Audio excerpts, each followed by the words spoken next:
Yo, what's up, guys? Welcome to the Stokastic MLB Deeper Dive presented by Odd Shopper. Got a nice 7 game slate for you tonight, and hopefully we can take down some big dollars. And we got the perfect guy to help us do so. Adam, should my money share? Adam, how you doing, man? Doing pretty good. Early slate didn't go too well. Had a lot of Brian Reynolds, but still managed to not come anywhere close to winning a tournament. So that was fun. So yeah, excited to get on to the main slate. Yeah, I had the same experience with the early slate where I saw every game was start off like 3-3 about. So I'm like, there's no way I have the right pitchers in this. And sure enough, I don't think I did. So, but we got a whole new slate. Hopefully, you guys had better luck than we did on that early one. But just I know we last night was a 15 game slate, a rarity so far this season. I think that might have been the first one. What did you think What did you ask? of last night having a 15 game slate? Now we got a 7 game slate. Like, how much is your mentality different between those two? I mean, ownership obviously just is going to end up getting more concentrated on the best projected players than it does on the larger slates. Definitely, yeah. I think game theory becomes more and more important the smaller the slate is because like the fewer options there are, the more similar your lineup will be to other people's lineups. So being a good DFS player is all about balancing that trade off between having similar lineups to other people and being able to get unique enough to win a tournament without getting too crazy. Guys, before we get into the game by game breakdown, if you could give us a like and subscribe, greatly appreciate that positive feedback. Just hit that thumbs up button. And we got a lot of free tools on Stokastic today, including the ownership projections for MLB and the PGA golfer rankings. So make sure to head over to stokastic.com.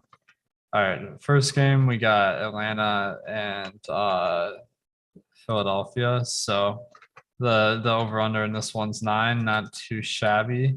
Kyle Wright at facing Ranger Suarez. Start with Kyle Wright. Like it seems like I feel like I'm betting the over on his strikeouts like every single day because his strikeout rate so far this season is 26%. But it seems like the sports books aren't really loving him on a daily basis. So this is one where I feel like not everyone is completely convinced that he's got that really high quality stuff. How do you see Kyle Wright? I think he looks good. He's still got a 26.5% strikeout percentage for the season. 3.22 xFIP is good. And then also a bit of a watered down Philadelphia lineup. You're missing Bryce Harper. You have Derek Hall hitting fourth, who this is the first time I've heard his name, but just pulled him up. 26-year-old making his major league debut. 20 home runs at AAA this year, but projects for a 24% strikeout percentage. Also projects for a 214 ISO. So looks like he has power, but he's another bat that Wright can certainly strike out here. It's still not a safe matchup. It's a tough park to pitch in. You still have to deal with Schwarber, Hoskins, Castellanos, Realmuto, Gregorius. It's not an easy lineup, but certainly a more appealing lineup without Bryce Harper. And the other nice thing is that Wright just isn't pulling quite as much ownership today. He's still popular, but not pulling as much ownership as some other pitchers. And him having a somewhat difficult matchup against Philadelphia isn't really a deal breaker for me on this slate because most of the pitchers have some sort of red flag, whether it is a question about them or a question about their matchup. I don't think you can really find. I don't think that there is a good pitcher on this slate that is also in a really good matchup.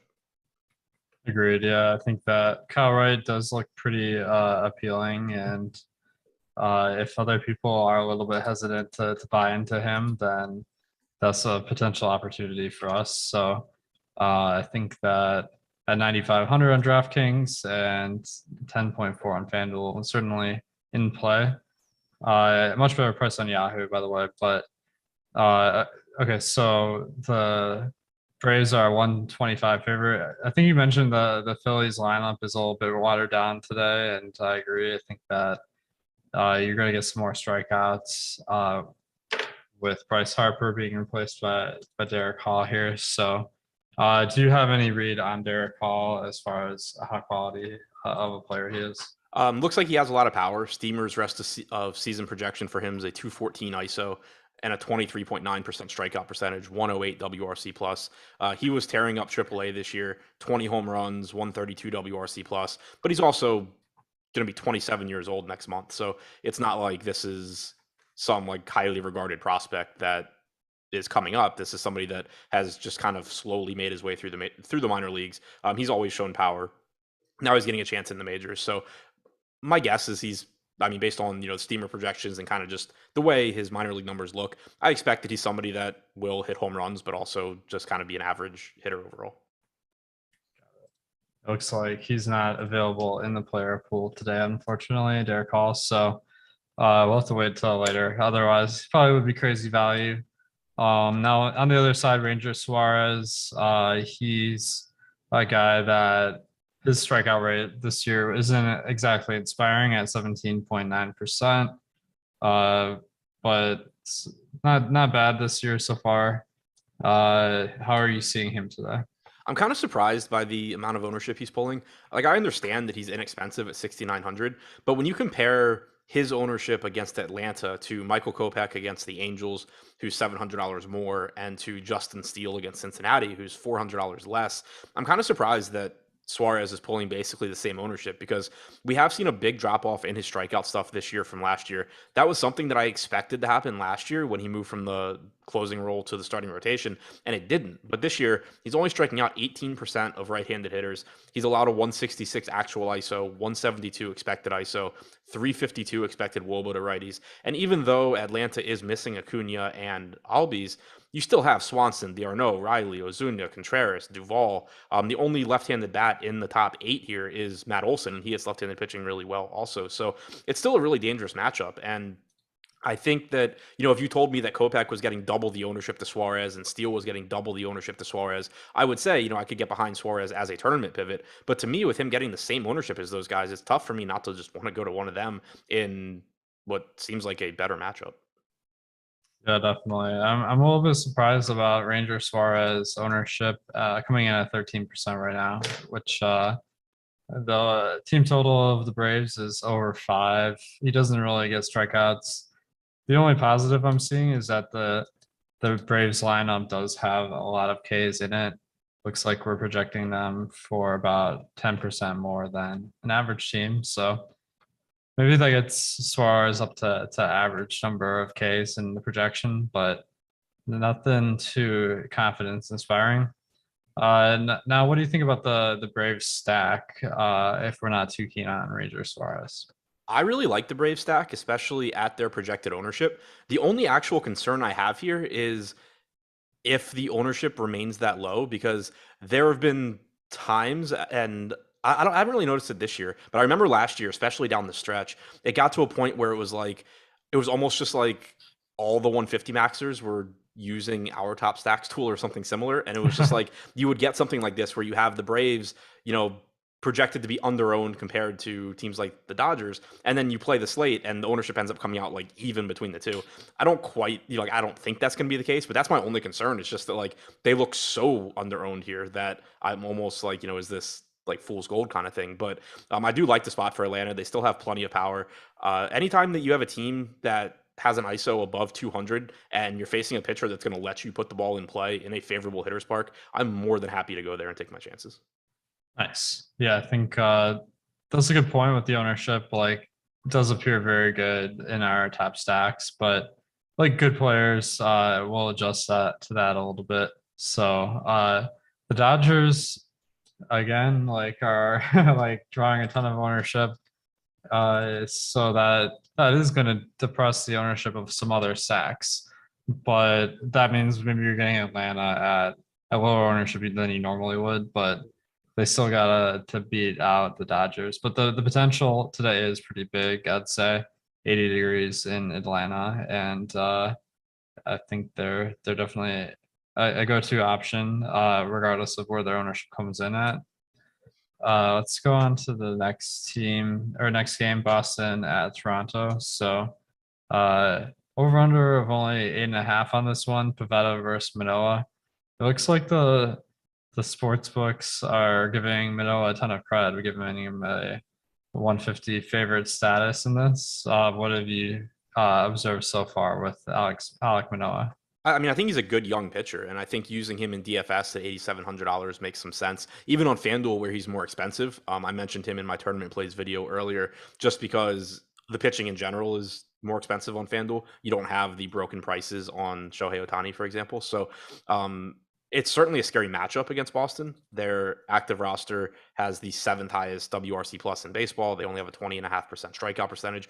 But Manoah is a good young pitcher. He has a 23% strikeout percentage this year, 3.78 xFIP. He's good at limiting power. So given that he's not getting all that much ownership here on FanDuel, at least at the more expensive price tag, I like getting to him there. On DraftKings, you are getting more ownership coming in at 22%.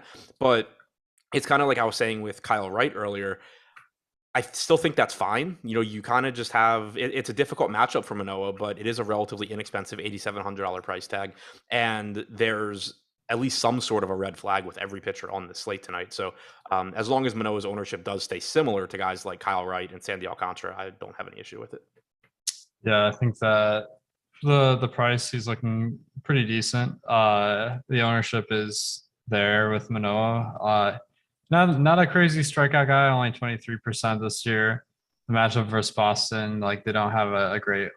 It looks like they got a decent lineup, but they do strike out about average. So I think that this he just looks like another pitcher to me. With Pivetta on the other side, any guy going up against Toronto, that's a tough matchup.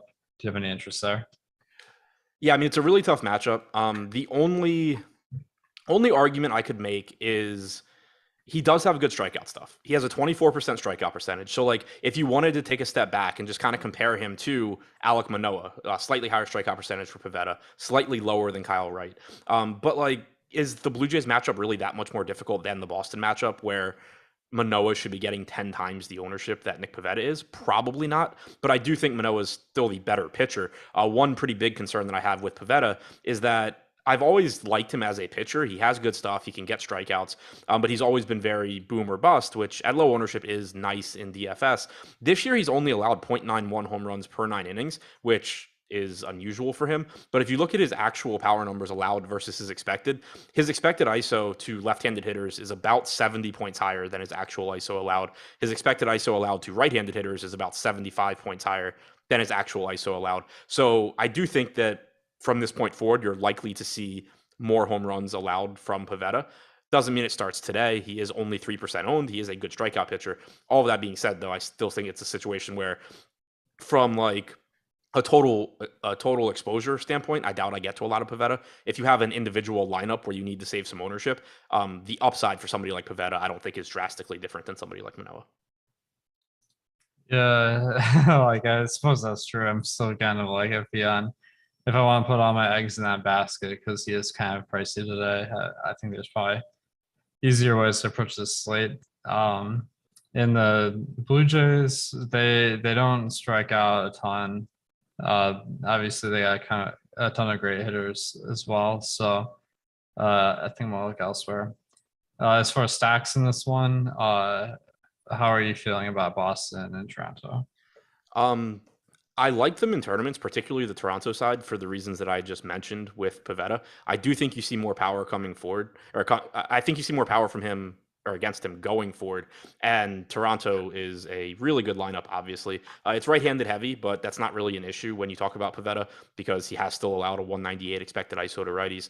Toronto is not getting a ton of ownership. They are certainly a team where if you're not getting to the Dodgers in tournaments, I'd want to be getting to the Blue Jays bats. For Boston, I think it's a little bit more difficult for me. They are getting even less ownership than Toronto. They are still a good offense, but I do think that Manoah is just a better pitcher than Pivetta is. So I'm more likely. I think I get to Toronto before I get to Boston. Yeah, I mean, definitely the team total of Toronto is almost 5, or Boston is closer to 4. So I think that is fair. And a lot of the Boston batters aren't especially cheap either. So really nothing too appealing there. Let's move on to the next game here. We got Minnesota and Cleveland. On the Minnesota side, Dylan Bundy. At Cleveland, Cal Quantrill. Not exactly star pitchers, I would say. So what do you make of the pitching in this one? Not particularly interested in the pitching here for a couple of reasons. For Bundy, he's going up against a Cleveland team that not only are they above average offensively, but pretty difficult to strike out, especially when you have Steven Kwan leading off. You have Jose Ramirez hitting third. These guys are both just really, really difficult to strike out. And Bundy hasn't been getting strikeouts on his own this year anyway, only striking out about 18% of hitters. On the other side, Cal Quantrill has the lowest strikeout percentage on the slate, I believe, at 15%, unless I'm overlooking somebody that's on page 2. You see, he's slightly ahead of Payante, but other than that, lowest strikeout percentage on the slate for Quantrill going up against a Minnesota lineup that is good. They have power. They're once again missing Byron Buxton today, so that waters it down a little bit. But you still have Arias, who's very difficult to strike out and is a good hitter overall. You have Polanco, you have Kepler in there, you have Kirilloff, and then also for Quantrill specifically, 233 expected ISO allowed to left-handed hitters this year, and you do have a very left-handed heavy top and middle of the order with 4 lefties in the top 6 with Arias, Polanco, Kepler, and Kirilloff. Yeah, I definitely think Quantrill is he's definitely not someone that I'm looking at on today's slate. Minnesota's lineup pretty tough, not a great matchup. Cleveland 80 degrees nearly. So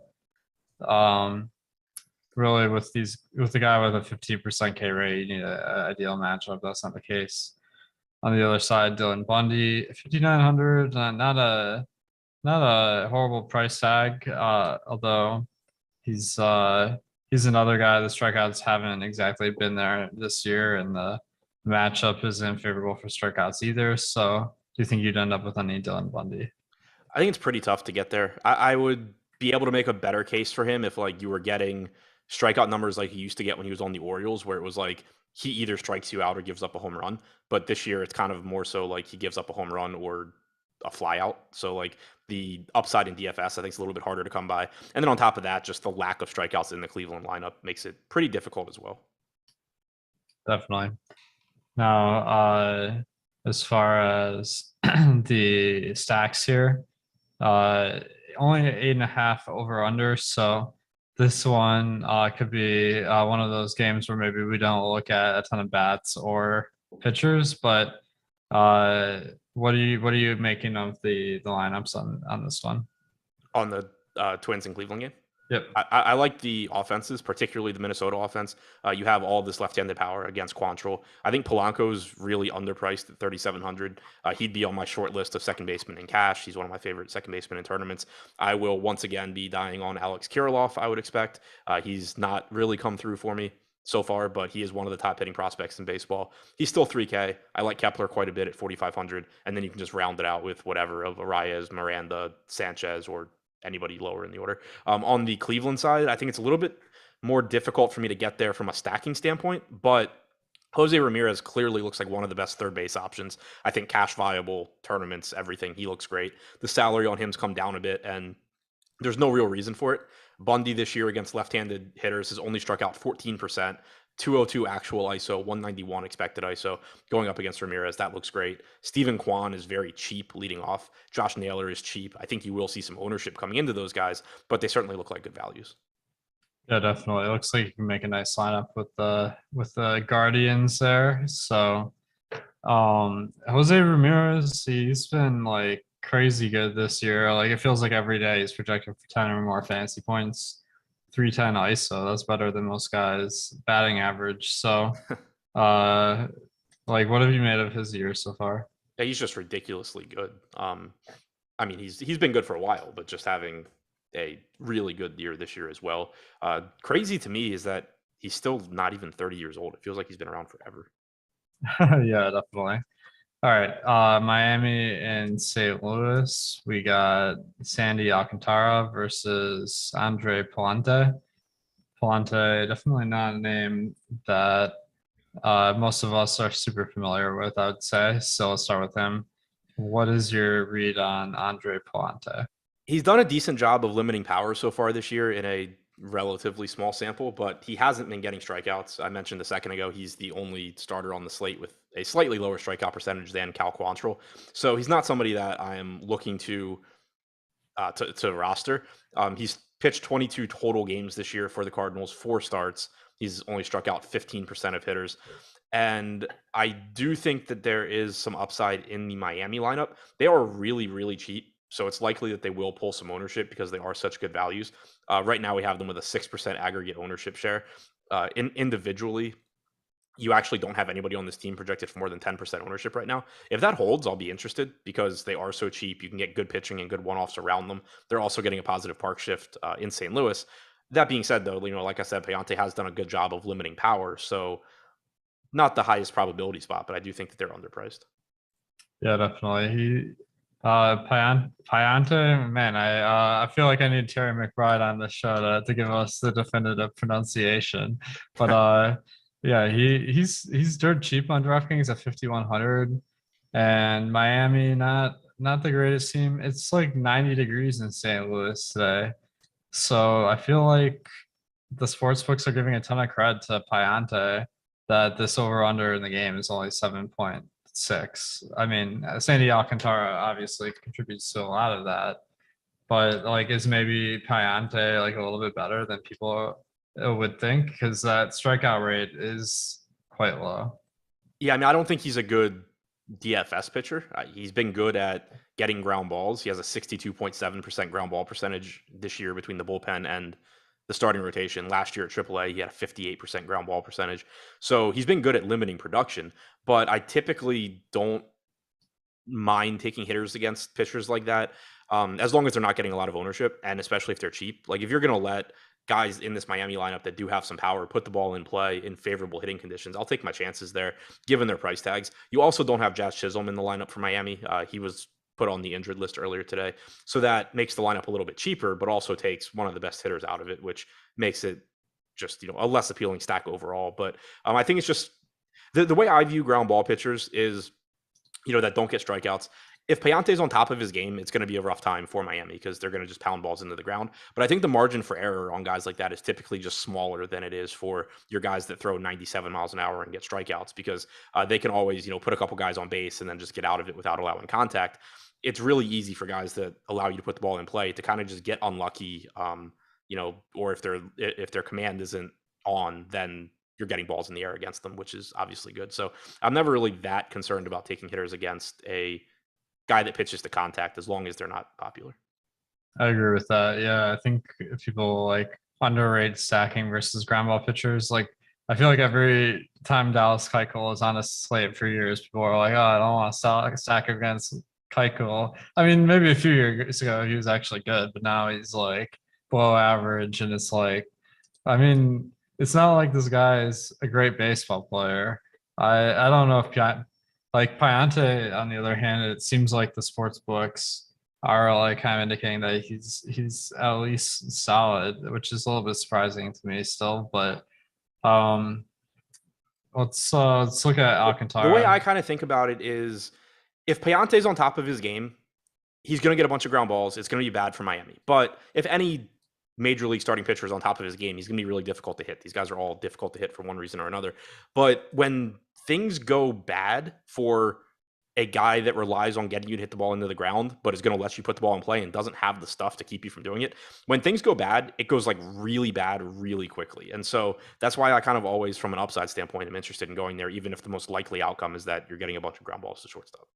Agreed. Now on the other side, Sandy Alcantara, like one of the highest producing pitchers so far this year from a wins over replacement standpoint. But as far as a fantasy pitcher, he goes like super deep in games, like over 100 pitches on average in recent starts. But his strikeouts haven't been that impressive. 23% so far this year, facing a team in St. Louis that does strike out a little bit below average. So at the top dollar prices, like, how do you feel about Sandy Alcantara? So I certainly have concerns here. I mean, it's a relatively difficult matchup against the Cardinals. It is worth mentioning that they are certainly not running their A lineup out there today. You don't have Tommy Edman. You are missing somebody else that I'm blanking on. But like 6 through 9 is Lars Nootbaar, Connor Capel, Edmundo Sosa, and Andrew Kisner.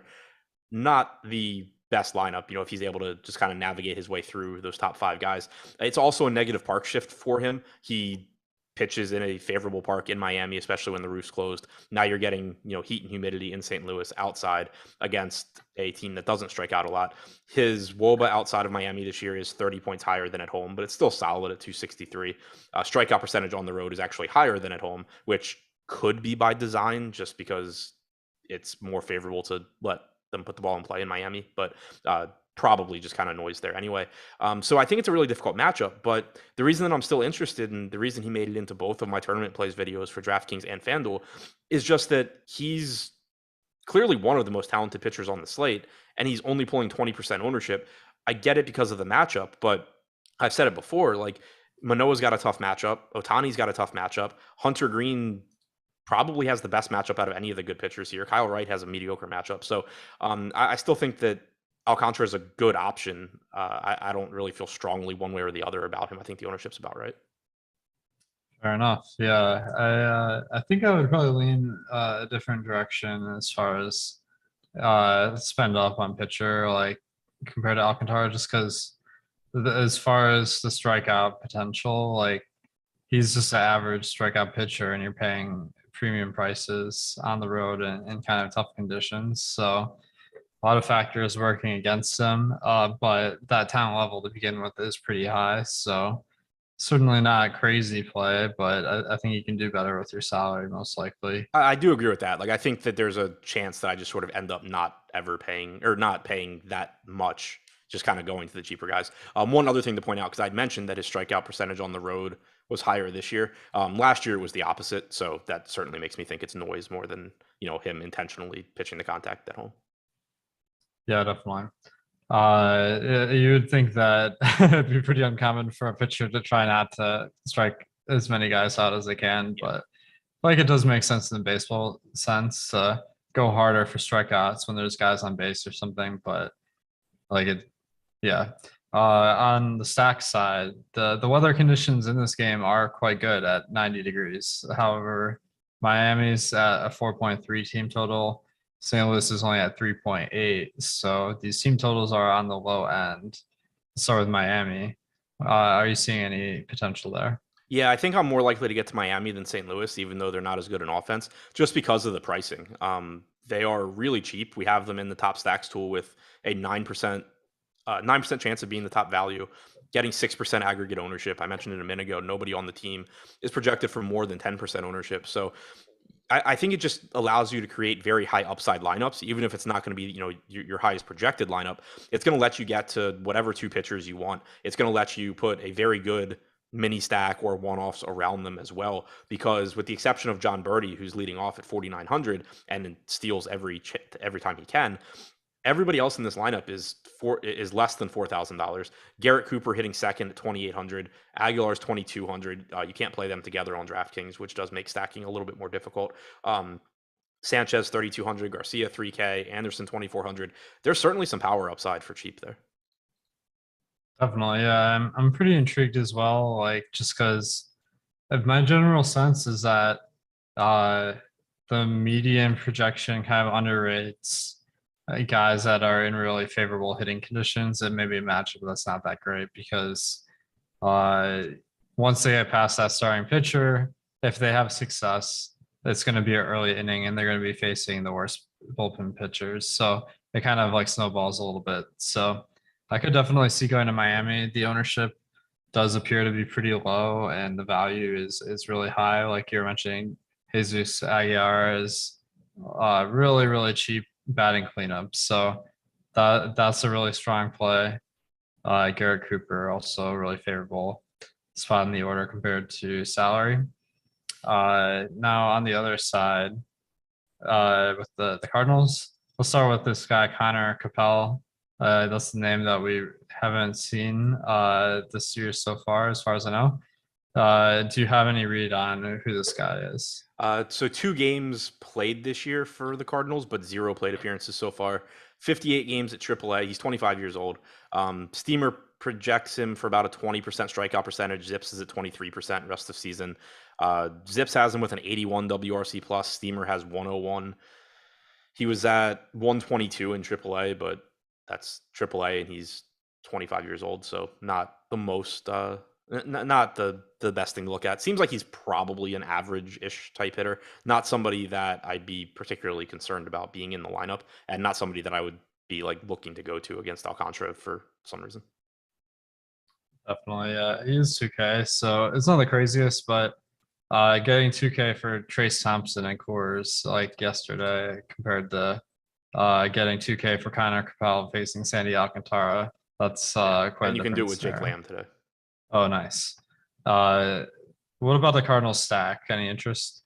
Not really. Like the only case I could make is they have good hitters and they're not going to be owned at all. But I do think they're facing one of the most talented pitchers on the slate, and there are some other low-owned teams that I certainly prefer their spots. Yeah, it looks like all the Cardinals are coming in at 1% ownership in our tools, so no one's on them. The matchup sucks. The weather is good though, so if you're gonna make a lineup with the Cardinals stack to get super contrarian, that might be one I'd try to throw a dart at. But I think that if you're going off the tools, like probably one of the last stacks you'd end up on, to be honest. All right. I did see a question from Ryan Stubbs. He says, "Are the daily freebies a thing of the past?" And I do want to mention something new we got going on the site. So, I don't know if you saw our new Night Owl page, but all of our night slate tools are available for free right now every day, so that you could try out the package before you get it for those main slate contests. So you can find that page. Just Google MLB Night Owl, Stokastic or something like that. I don't know if it's on our menu yet. In addition, the ownership projections for MLB are free today, so make sure to check those out. And if you want to get the full package for all the slates, we have all that content as part of Stokastic Plus. So a lot of different tools you can use to up your MLB DFS lineups, the player projections, the ownership projections. We got the top stacks and top batters tools, top pitchers. So really pretty much anything that you're looking for, we got a tool to help you make the most data-driven choices. And if you haven't tried out the Stokastic Plus membership, you can use the promo code MLBDD for 50% off your first month of Stokastic Plus. MLBDD. I assume the DD stands for due diligence, or no, I'm just joking around. I don't know if you remember the Chris Randone DDs. I do. Oh, you do? Okay. Yeah. I think MLB deep dive. And then if you want to just try out the tools for free, that MLB night slate page is a great opportunity to do that. Performance enhancing data, Stokastic Plus. All right, Cincinnati at Chicago Cubs. So let's see. Wrigley is always a tough one where the weather seems to travel out for what we're doing. Do you have any read tonight about the wind in Wrigley? It doesn't seem likely to be a wind game. Looks like if anything, it's blowing in, but like I see it listed at 8 miles an hour and like 70 something degrees. So if anything, probably seems favorable for pitching. Definitely, yeah. Usually the over/under is my go-to metric for the wind. Exactly. So it's only 8 today, so pretty low expected total. The weather in Chicago is only 75 degrees, so one of the cooler temperatures today. You got Justin Steele. He's actually popping up in our projections, popping out like a decent amount. So let's dig into this. He's a left-hander for the Cubs facing Reds. 21% K rate so far this year. It looks like the Reds offense is somewhat solid. So is this mostly the weather that is kind of driving Justin Steele being a highly projected play today, or what do you make of this? I think it's a combination of the weather, the matchup, and the price tag. Like, there's just not a lot of cheap pitching that you're going to feel good about. We already talked about Suarez and the difficult matchup he has with the Braves, but that he's still getting ownership. You have Kopech facing the Angels, which there's strikeouts there, but there's also some really good hitters.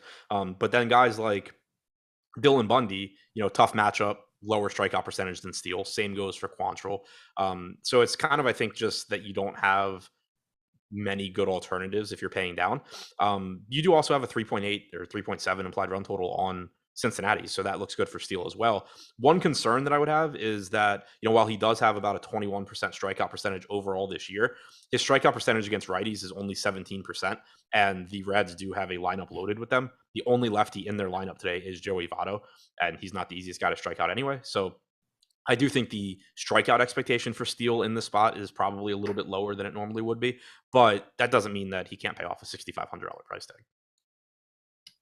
Yeah, that's a good point. Of course, I feel like left-handed pitchers like usually face mostly right-handed batters to begin with, so they can throw off some numbers, but only 17% versus right-handed batters seems low. Like, but the price tag is dirt cheap here at 6,500.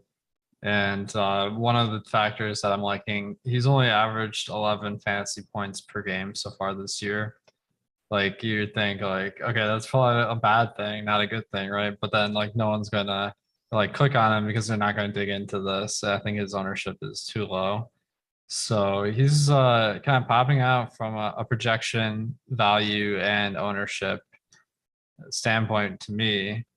The fact that he's a favorite over the Reds today, like kind of adds to that. Am I getting a little bit too hyped for Justin Steele? I don't really think so. I mean, I think that like I prefer him to Suarez for sure. You're talking about similar strikeout stuff and just a less dangerous Cincinnati team in a park that is worse for hitting. Kopech, you can like he's the guy that you go to if you're chasing strikeouts out of this group, like without a doubt. But he's also more expensive. He's like $1,100 more expensive than Steele. One other good thing for Steele is that he does have a 50% ground ball percentage this year, and even though he's not striking righties out, he still held them to a 125 expected ISO. So it's not like you're talking about somebody where he's just getting lit up by righties across the board. You're just getting a lower strikeout percentage here, but at 6,500, if he can keep the ball on the ground, get 4 strikeouts, go 5-6 innings, he's going to pay off the salary and look good. Definitely. Yeah, I'm kind of feeling it today, rostering Justin Steele. So on the other side, Hunter Green, he's not too shabby. 29% strikeout rate so far this year.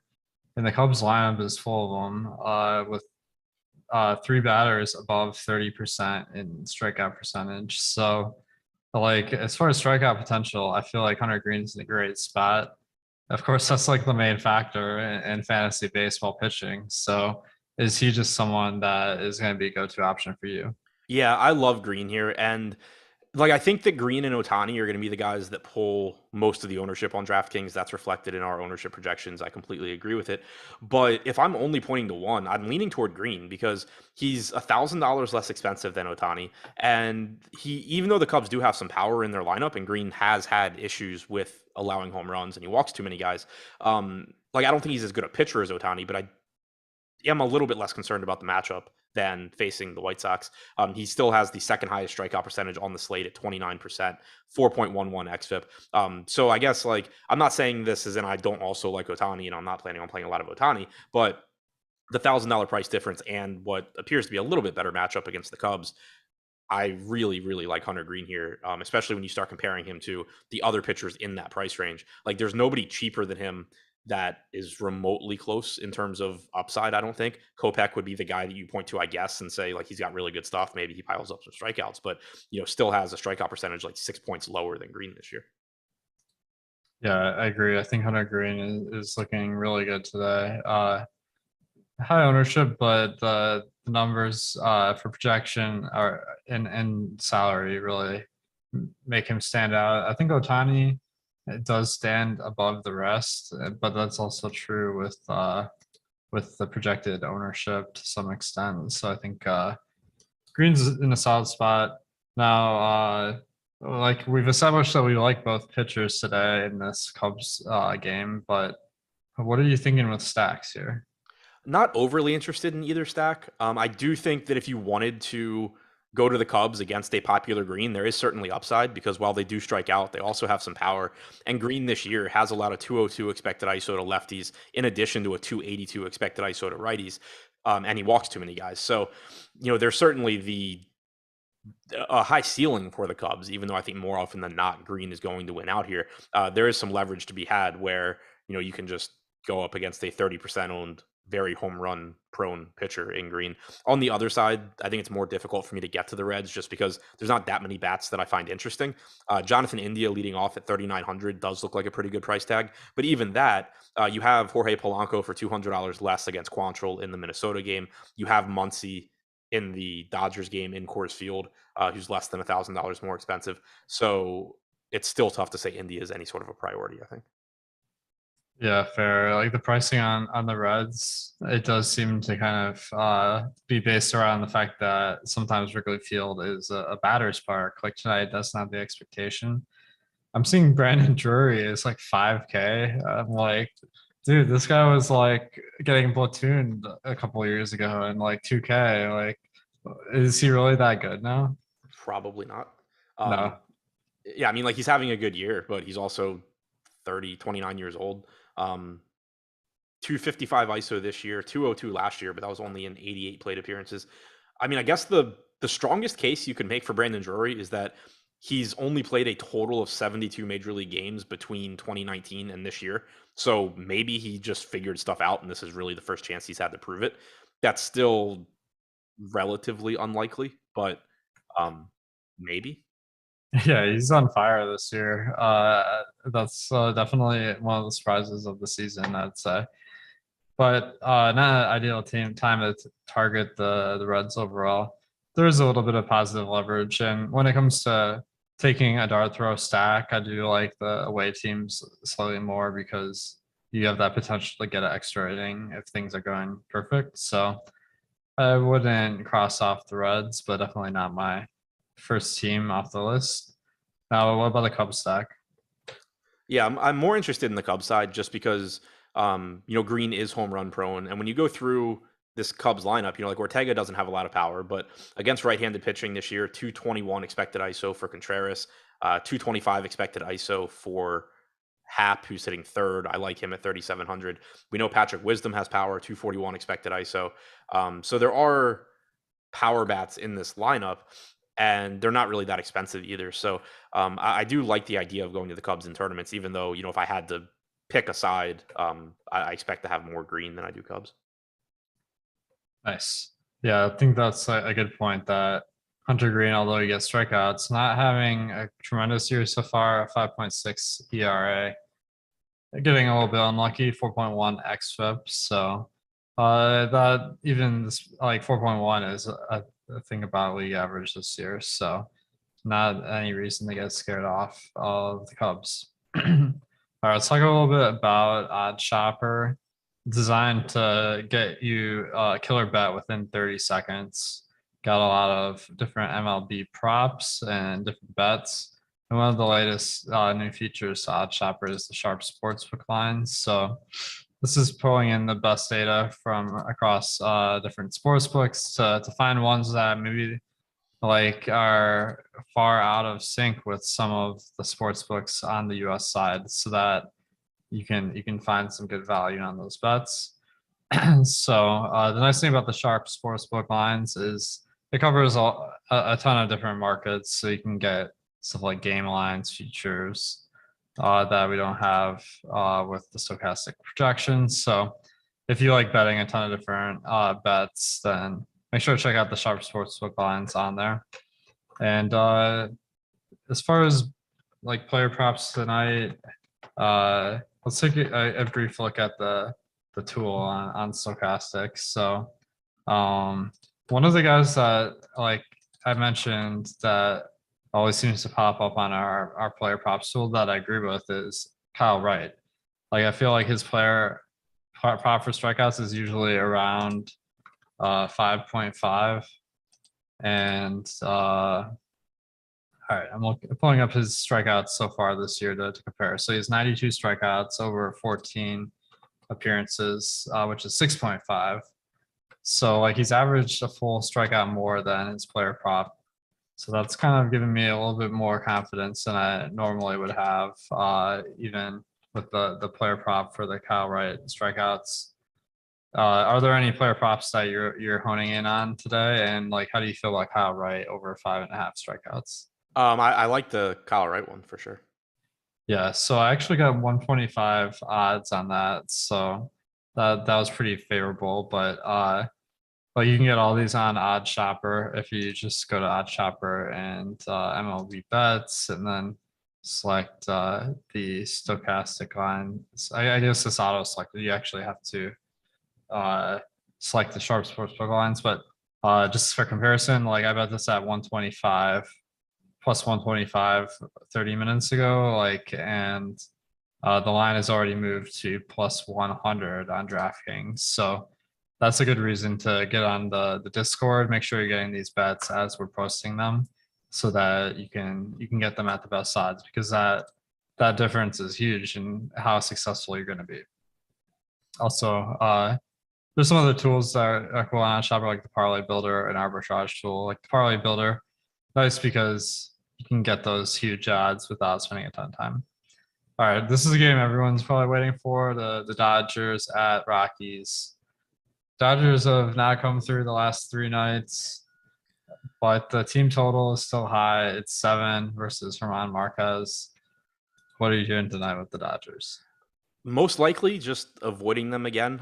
Typically, when a team gets this much ownership, it's just so hard to win large field tournaments. Like if they come through, cool, you're competing with 1/3 of the field in some way, shape, or form. It's just typically going to be easier to win going elsewhere. I did kind of jam them in game 1 of the series against Cool, but I think the reason that ended up happening for me, because it's unusual, is that it was just like all of those secondary teams that I would have wanted to go to still were getting enough ownership where it just kind of graded out as better to me to just try and get overweight on what was the best offense and hope that they go off, and then I'm just able to kind of run good and take it down. But at least the way things look today, you do have the Braves not pulling much ownership. Minnesota, some of the players that I like there at least aren't getting a ton of ownership. Toronto's not getting a ton of ownership. So right now, at least, I think that I'm going to be able to still certainly get to some of the Dodgers, but more likely to be mixing and matching them in one man, two mans with lower owned stacks than jamming in a bunch of 5-man Dodgers like I did the other day. That being said, they are facing the best pitcher that they have faced this series, which with the way baseball works probably means they're going to score 20 something runs. But it's kind of like the way I had put it prior to the Cool game, when I thought I wasn't going to get to the Dodgers before I did, was like, you really just have to keep in mind that you're going to the odds are extremely likely that any given slate you're going to lose regardless. So you really just have to keep a long-term outlook. And I know you've talked about it before too, a long-term outlook, and you're trying to make money over the course of a baseball season. You're not trying to, or at least hopefully you're not like in a position where you have to win today. So because it's just not going to happen most likely. So you really just need to say like, yeah, the Dodgers are the best stack in terms of chances of success. They're going to do really well, but I'm most likely going to make more money if every single slate I put myself in the position where the team getting 20 to 30% ownership, where I'm not there. And if they fail, it's just easier for me to win. The payoffs are typically going to be better taking that approach than trying to say like, oh, well, I'm just going to play the best plays and hope that I outrun 30% of the field if they do happen to end up doing well. Fair enough. Yeah. First, thanks to Allrat14 for the super chat. Says thanks for your advice. Tied for first in the $12 base hit for $837. Congrats to Allrat. That's why we do this, is so that you guys can have those takedowns, and hopefully we can get some more tonight. As far as the Dodgers, like the ownership projections are high. Like I still think that they're probably worth buying in on. Like, yeah, like a lot of people are gonna have that similar lineup, but like we're comparing this with the chance of success. They have a 29% chance of being in the top stack. That's like huge. That's like maybe the highest number that we've seen so far this year. So this isn't an ordinary stack by any means. Like part of it's to do with this is a 7-game slate, where yesterday it was 15 games. But it is hard to beat those odds, and kind of the way that your lineup works is somewhat like a parlay, where you need all the legs of your lineup to hit, and having 5 Dodgers be one of the legs, that's so much more likely to hit than like like even 5 Braves. So there is some like I don't think it's cut and dry. Like you should play the Dodgers in all your lineups, or you shouldn't play them in any. It's kind of in between where they're a very strong play. That doesn't mean that there's other strong plays on the slate. So definitely going to be building some lineups with the Dodgers stacks. Yeah. I mean, like the way I kind of see it is like looking at the individual ownership. Right now, we have Trey Turner projected for 39% ownership, Will Smith at 37, Muncy at 35. Like, it's entirely possible that across my 150 lineups, Trey Turner is my highest owned shortstop and Will Smith is my highest owned catcher, and then I don't come remotely close to those ownership levels. Like, if I end up, kind of just spreading out to other stacks and then mixing these guys in, I could conceivably get to like 16-20% Trey Turner, which is plenty, and then not even be remotely close to the field. So I'm with you. Like, it's not you just don't play the Dodgers or you just jam in the Dodgers or there's some like clearly correct answer. It's just I can get plenty of Dodgers and still not be where we're projecting the field to be. Definitely. Yeah, I think what you're getting at is like if you had to build a single entry lineup, maybe the Dodgers aren't your favorite. Right. Yeah, I honestly like I'd be very very tempted in single entry to roll with the Dodgers despite the high ownership, but I guess that's why they play the slates is so we can figure out if we got it right. Typically for me, what is just more likely to happen with ownership at these levels is that like trying to find so like Toronto, for example. I'm more likely typically on these slates to have something where like I have Tapia, Chapman, Gurriel, Bichette, Guerrero, and then I have, like I guess not Trey Turner in this case because I said Bichette, but like Will Smith and some other, Will Smith and Jake Lamb or something like that, where I have like 2 or 3 Dodgers as opposed to the full 5-man stack. And like that can still work really well because it's completely reasonable to think that, the Dodgers get a few home runs from 2 or 3 players, but then the stack as a whole fails. But that way, like you're still saving ownership across your lineup. So that's typically how it ends up working out for me is I'll still get these really, really good projected players, but more so like 1 to 3 of them in a lineup as opposed to 5 of them jammed together. Nice. Shout out to T McB in the chat. Killer night last night. Almost got to 100K. It was like a single away. But it's all up to the fate at that point almost where like the difference between 3 points in baseball is so little. So hopefully we can get some good luck tonight. On the Rockies side of this one, facing Julio Urias, like a solid pitcher, but this is Coors Field. What are you doing with the Rockies? I like the Rockies at this ownership. They certainly have the more difficult matchup and they're definitely the worse offense, but they're still in Coors Field. They still have right-handed power. Bryant's back. He's reasonably priced. CJ Cron has plenty of power. Brendan Rodgers isn't bad. You have a $2,700 leadoff hitter in Daza. So I do like getting to the Rockies here, getting Coors Field exposure, but it's just a fraction of the ownership of what you're getting from the Dodgers.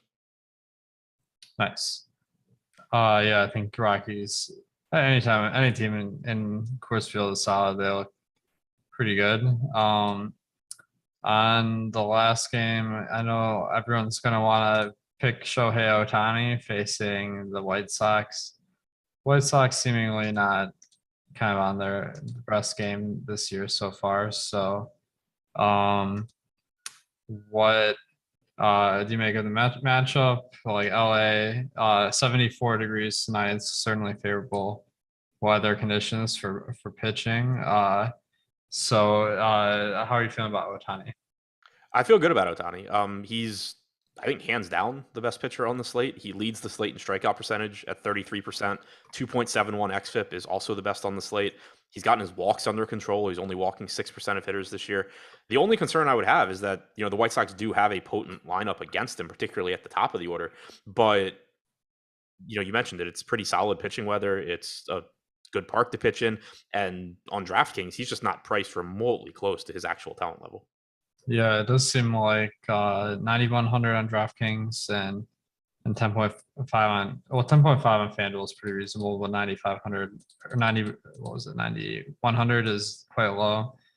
And like the thing I've noticed is that like for a long time Ohtani wasn't like really going super deep in games, but this past start, he went 108 pitches. So that kind of pitch upside is definitely something that I like to see when I'm picking him. But the price tag is so favorable. It does, like, to be honest, it doesn't matter a ton. The White Sox so far this year, their lineup only has a 116 ISO, it looks like. So that's definitely on the low end. So that's nice, although we are projecting them to be a little bit higher than that today. But really solid matchup. Michael Kopech on the other side. I know you mentioned that you were interested in him in fantasy at that middle price point. How are you seeing this one versus Angels? Yeah, I think he's an interesting tournament play here because he's a flawed pitcher. I mean, he walks too many guys. He has a 4.75 xFIP this season, but he does have solid strikeout stuff, 23% strikeout percentage. And if he can just kind of navigate his way through the top of this Angels order where you have to deal with Ward, Trout, Ohtani, Walsh, the bottom of this order isn't exactly scary, and it's not a bad park to pitch in either. So from like a pure talent level, I don't think it's really close between him, Justin Steele, Ranger Suarez in that like 7 to 8K range, but or I should say 6 to 8K range, but he is still the most expensive of the group, and he is the only one that has to deal with Ward, Trout, and Ohtani at the top of the order. So I am interested there just because he does have the best stuff. He does have the best strikeout upside, but he is also more expensive, and the top of this order can certainly do him in pretty quickly. Definitely, yeah. I think that, yeah, it's not like a great matchup versus the Angels, but certainly like average. And he's the nice thing about the Angels lineup today, I just noticed, is that they're very heavy on the strikeouts. We have them projected for 26.5% average strikeout rate, while the league average is only 22.2%. So that's about 15 to 20% more strikeouts than the average lineup. And then the talent level of the Angels is problematic though. So I think that overall it's a little bit risky, but a solid spot to play them. Now, what about the stacks in this one? The stacks are kind of tough for me to get to. With the Angels, there is upside against Kopech. Like he walks too many guys. He does, he puts guys on base. You have a good top of the order. But the issue is that not only can you not roster the number 3 hitter, slash one of the best hitters on the team, but it also just, limits the number of ways that you can make an Angel stack as well by not being able to roster Ohtani. So I think, Ward, Trout, it goes without saying you can play those guys. Jared Walsh is still cheap and has plenty of power, but the lack of Ohtani just always makes it a little bit more difficult to want to stack the Angels. Then on the other side, you're going up against the best pitcher on the slate. So if you wanted to make the case that, yeah, I'm just going to stack against a 40% owned pitcher, I'm going to play good hitters like Luis Robert, Tim Anderson, Jose Abreu, fine. I can't really argue with that logic, but it's also just probably not the route that I'm going to go. Yeah. I mean, it is a spot where you get good leverage on that group of lineups that has Ohtani, which we're projecting at 44%. I think in smaller field stuff that could get up to like 60% given how good of a play he is.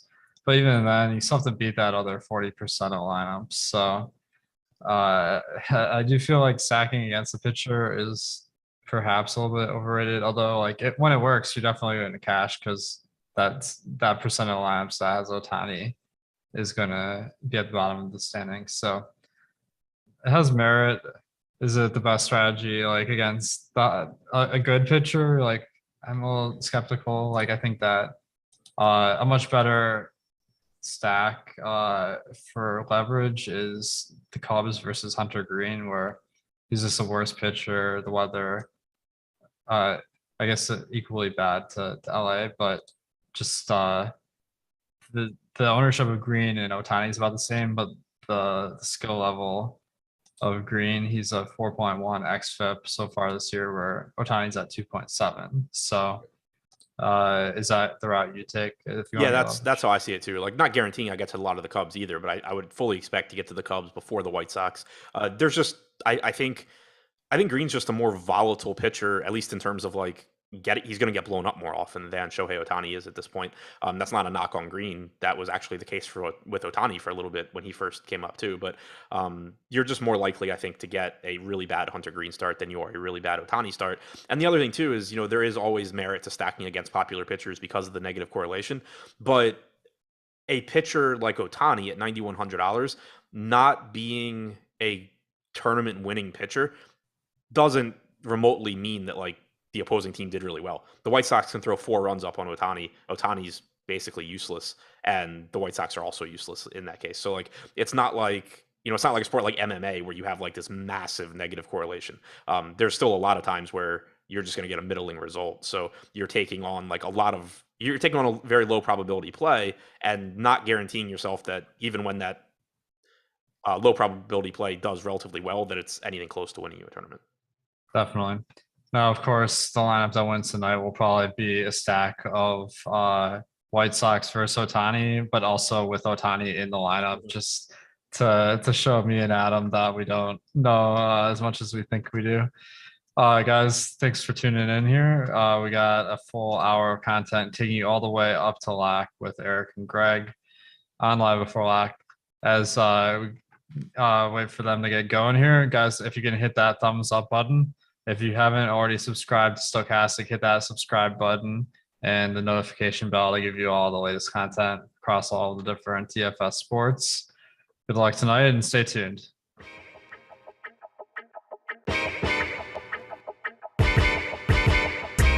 Yo, Dave Loughran here, and we got a new podcast for you, appropriately named Laffy and Savoca, a fantasy football podcast.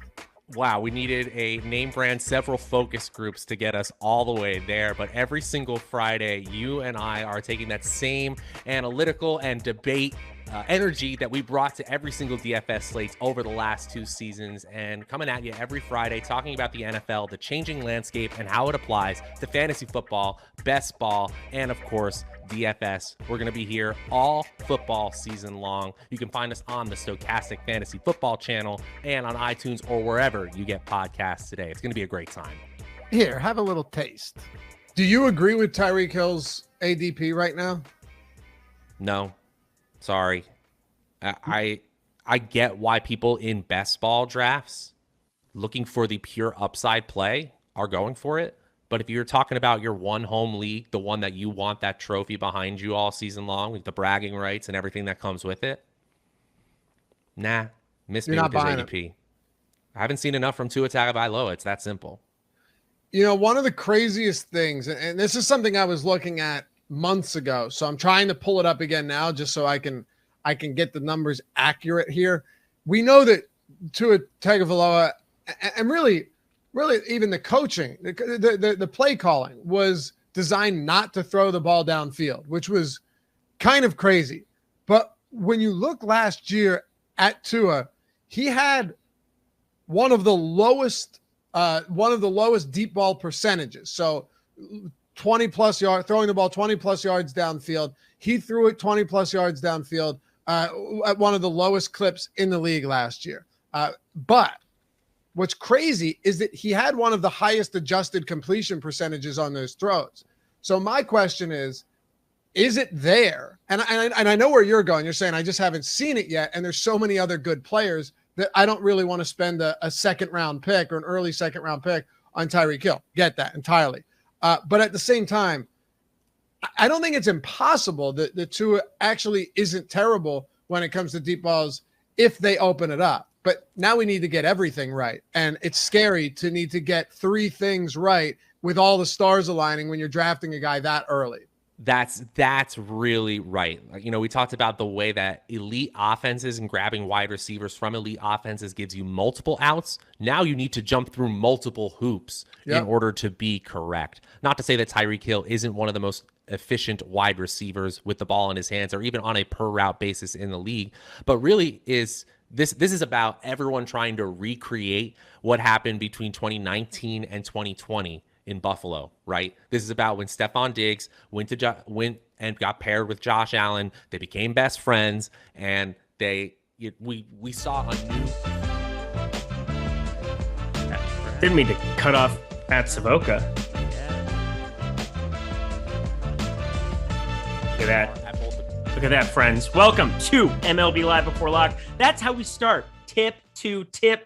Come on, fam. Hit the like button, subscribe button, notification bell. Alex Baker, he might be the boss man, but got to move that needle. We got to get those likes up. I mean, he's done He's done enough for us. Let's be serious. Stokastic, we're here. We're ready to rock. I got Greg Ehrenberg at Ehrenberg DFS. Go follow him there. Go follow me at Eric Lindquist if you're feeling sympathetic, because a lot of emotional things are happening in my life between golf and now the NBA, and I can't do it anymore, Greg. Yeah, and you guys really should go follow Eric on Twitter at Eric Lindquist, because as you guys know, tomorrow a massive day in the life of Eric Lindquist. It is the premiere of DraftKings launching DFS contest for Live Golf. If you guys would like information, if you want to know who the best players are, you follow Eric on Twitter, you message him, you DM me, go, who's the play today? Who's the contrarian play? Who's the pivot? Who's the value? Who am I paying up for? And Eric will have all the golf needs covered. Swear to God, I quit. All right, cool. You done? We're done? Oh, I can keep going. I didn't know you wanted. Are you playing the showdown tomorrow? I have to know if you actually care about me or not. No, if to be honest, totally honest, if I wake up tomorrow morning and there's overlay, I'm going to play if there's overlay. I don't know what the hell I'm doing. I don't know anything about this. Is there a chance for overlay? Let's see. Golf showdown. You're all bad people. I just want you to know that before we start. I'm not going to. There's zero. The contests are almost filled already. People are crazy. They're so excited about the Live Golf Tour.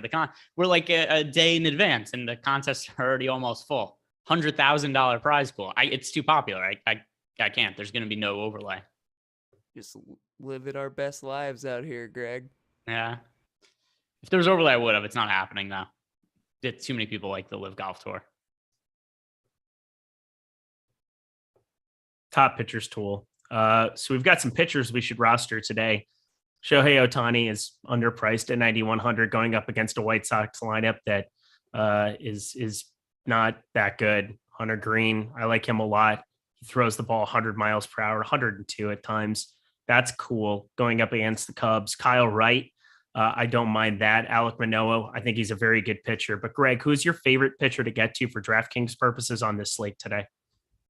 So this is an interesting slate because the makeup is way different, for me at least, in terms of the Dodgers today than it has been the last couple of slates, because the Dodgers are once again going to be popular, but it seems to make more sense for this slate relative to the other ones. Because if you look in our tops, and I know you asked me about pitchers, but I'm going to come around. There's a reason why I'm bringing this up. It's fine. So, just talk about the slate to begin with. It's not like my feelings or opinions matter. Well, I mean, we could also discuss the DeJounte Murray trade. No. Minnesota. Why did Minnesota have to be linked? Why can Minnesota not get nice things? We can give Kirk Cousins $48 trillion and a nice spot to go live his Christian roots and do whatever he wants in the state of Minnesota.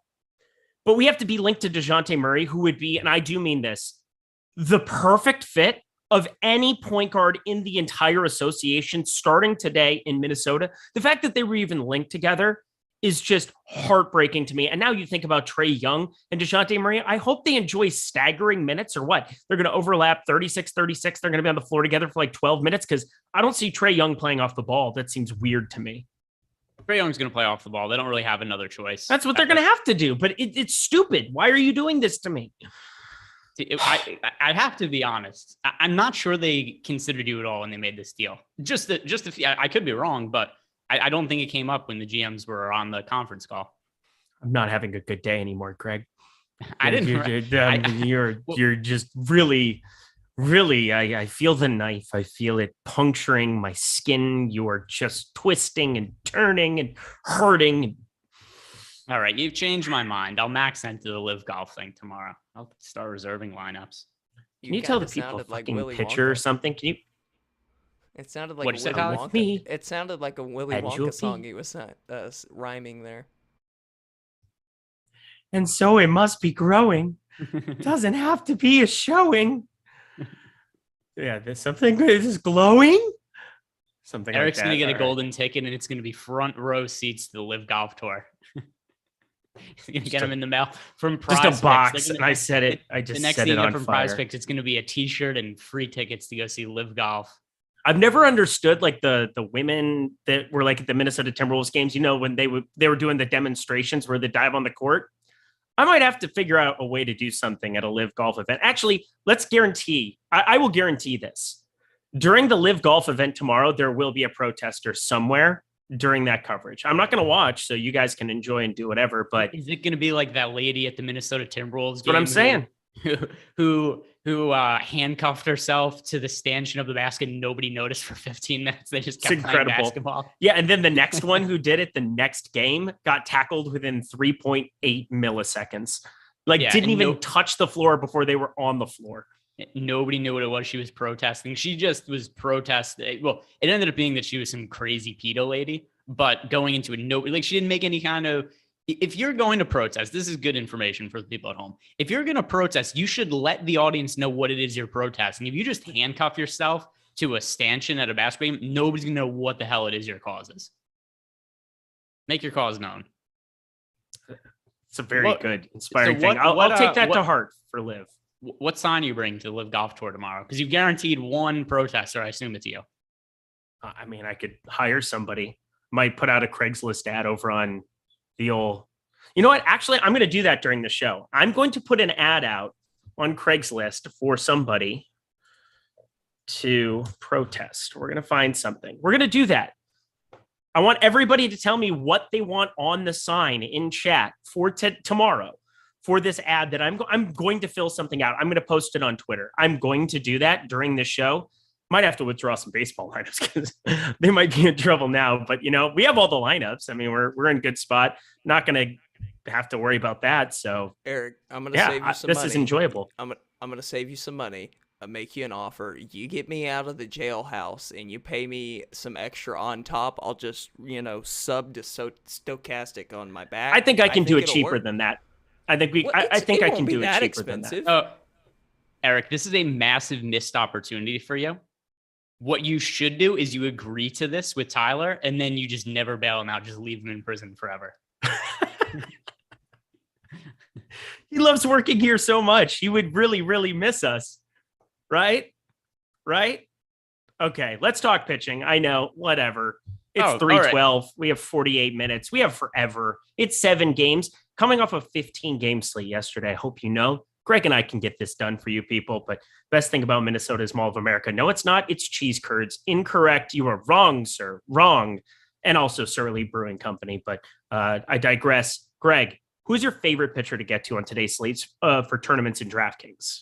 Sure. So here's what I was going to say before. I'll bring it back up again. What makes this slate different from the last couple of slates is while once again, we have a massive amount of ownership going to the Los Angeles Dodgers, it seems more warranted today because we have them with 30 plus projected ownership once again today on DraftKings and FanDuel, but we have them with top stack odds of close to 30% today. We have them at 29% on FanDuel and DK. So when you consider that information, it's much more tenable and I feel much more viable for me to get to them when the top stack odds just kind of match what the ownership is. And so the other slates where I've just taken them out of my pool entirely, today I'm willing to make Dodger stacks. I'm also willing to make them as one-offs, which makes me want to be less chalky at pitcher. Whereas the other couple of days where I wasn't playing Dodgers, like if I'm not playing Dodger, my lineups are contrarian enough as is. I could just play the chalky pitchers. So it's clearly a great spot for Shohei Ohtani. It's clearly a great spot for Hunter Green, but I don't think it's optimal to play those guys alongside Dodgers bats. So that has me getting to some other contrarian guys. Like I really like Kyle Wright today. I think the Phillies are a team to pick on going forward with Bryce Harper out of the lineup. It's just not going to be nearly as strong of a lineup. Kyle Wright's been really good this year. Bryce Harper has been as well, but if you take him out of that lineup, it's probably going forward 95-ish WRC plus against right-handed pitching with a slightly above average strikeout rate. The one concern I do have with Kyle Wright looking through his game logs is that he has faced really easy competition this year, but I'm not sure this matchup individually is all that difficult. So Kyle Wright is going to be the guy that I'm really going to attach myself to as a contrarian option. There's merits to Sandy Alcantara as well, but I'm a little concerned with how infrequently the Cardinals strike out. Yeah, I'm with you. And also good hitting environment there in St. Louis. A lot of problems that can exist there. One of my favorite things that I've been doing on Prize Picks, couldn't even go to it today. I mean, it's just the pitches thrown number for Sandy Alcantara. The guy is just going so ridiculously far into games. It's not even funny. I mean, we have now seen, other than 96 pitches last time out, 106, 113, 105, 111, 108, 115. The guy is going ridiculously far into games. I am going to get to a little bit of him, but I'm with you. I think that I'm just kind of looking to get a little less chalky, and I love my boy Hunter Green. I absolutely love him. I think I've brought him up on every single slate. He's generally my highest owned pitcher, but Kyle Wright's my highest owned pitcher today as well. And part of this is just looking at this Philadelphia lineup without Bryce Harper. It is not nearly as intimidating going forward. I feel pretty confident, especially when you neutralize Schwarber, who's the one guy, 638 expected slugging left on left. He still can get his, but getting Hoskins, Castellanos, this Derek Hall character, DHing, batting cleanup here. A lot of these other guys, it's just a less, but I don't even know the right word. I'm on tilt. So there's that. Philadelphia Phillies, bad. Kyle Wright, good. Yeah, I don't know what you're calling for less of either, but something we get the point. Less intimidating, less potent. There you go. Potent might be the word that I was looking for.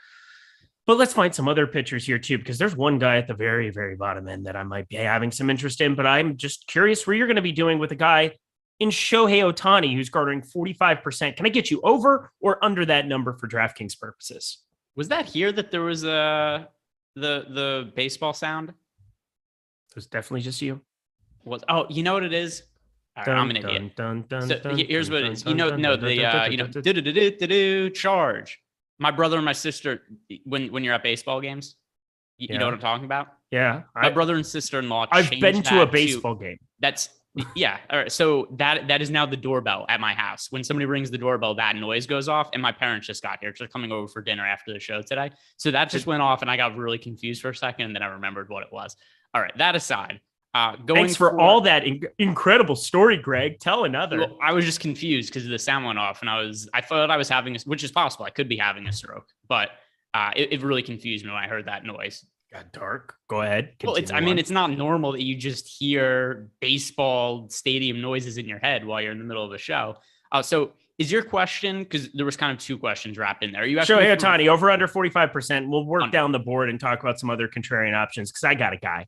Yeah, Ohtani. If you're playing cash games, play Ohtani. He's clearly a terrific pitcher across the board.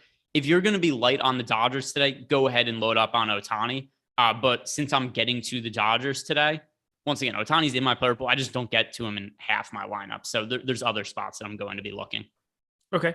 Yeah, I'm going to be right around the field. I don't really have a strong stance on Ohtani other than, yes, he's underpriced. Yes, the strikeout stuff is fantastic. Yes, the White Sox are markedly worse against right-handed pitching. So I think it makes sense why he's coming in as the most popular pitcher.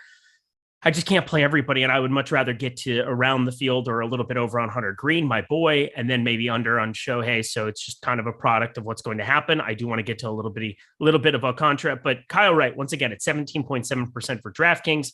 That's my guy, but how come the field is only at 15% on Justin Steele against Cincinnati? Nothing's really changed. Cincinnati is still awful, even with Jonathan India back in. The wind's blowing in from right field. It's 75 degrees, so it's not abnormally hot out there.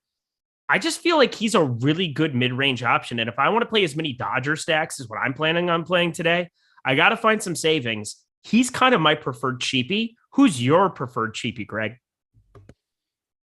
Kind of by default, I think it's Justin Steele. He's the guy I get to the most in my builds when I'm running my lineups. Although I guess it depends, like which price point are we talking about?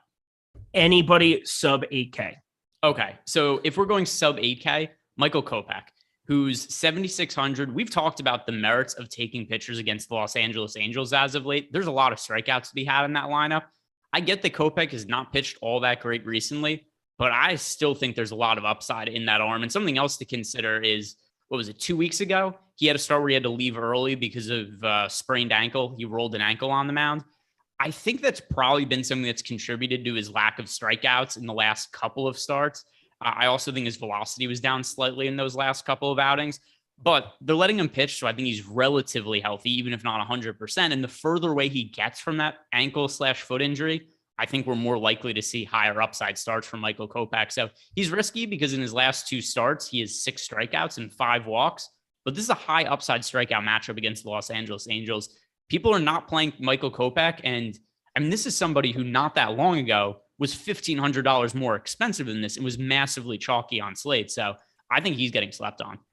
I don't completely hate that. I mean, the Angels, this is a feast or famine spot. That's probably the most scumdackery spot for me on the slate today. Angels, White Sox. If you wanted to just take the Angels side with some bats, I don't know if anybody knows, but Ohtani and Trout are pretty good at baseball, so you should maybe have a couple shares of them.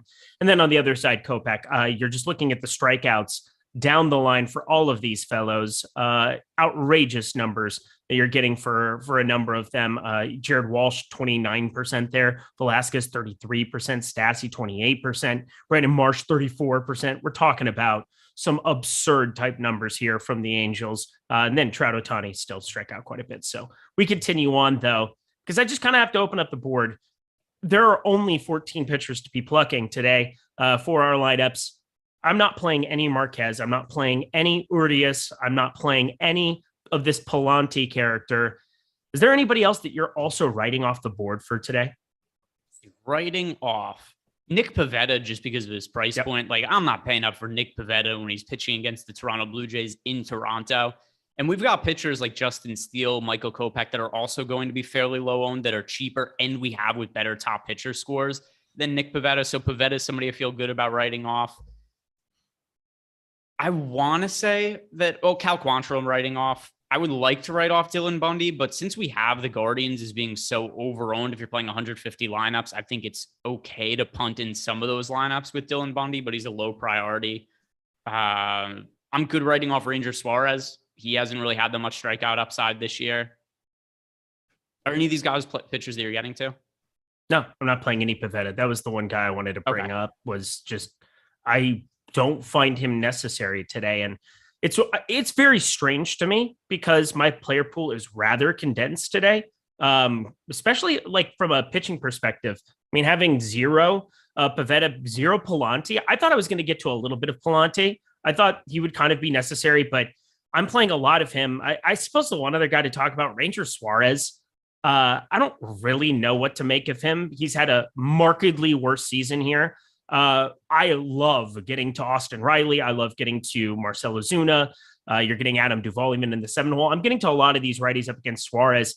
He's limiting hard contact to 30% rate, but I mean, this is just kind of an outlier baseball team. All of these guys north of 550 expected sluggings, outside of Duvall, of course, but Travis d'Arnaud, lots of righties. Matt Olson, the one lefty that you're looking at until you get to Michael Harris there at the 9 hole.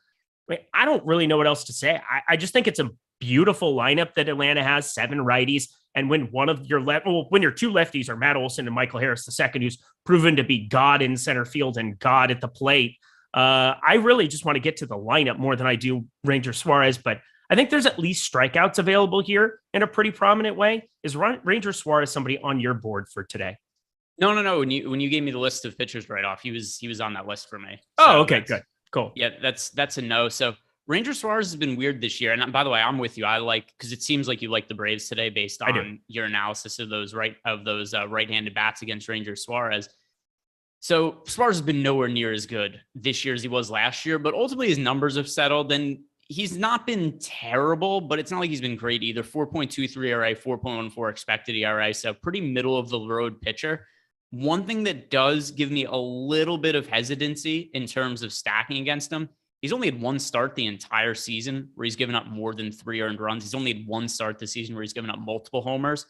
So I am going to be stacking against them. The Braves are a team that I'm really overweight to the field on, but I do have a little bit of concern from that end, but it's not enough for me to want to play Ranger Suarez. If you had to play 2 pitchers here for single entry today, again, I love talking about your single entry lineup.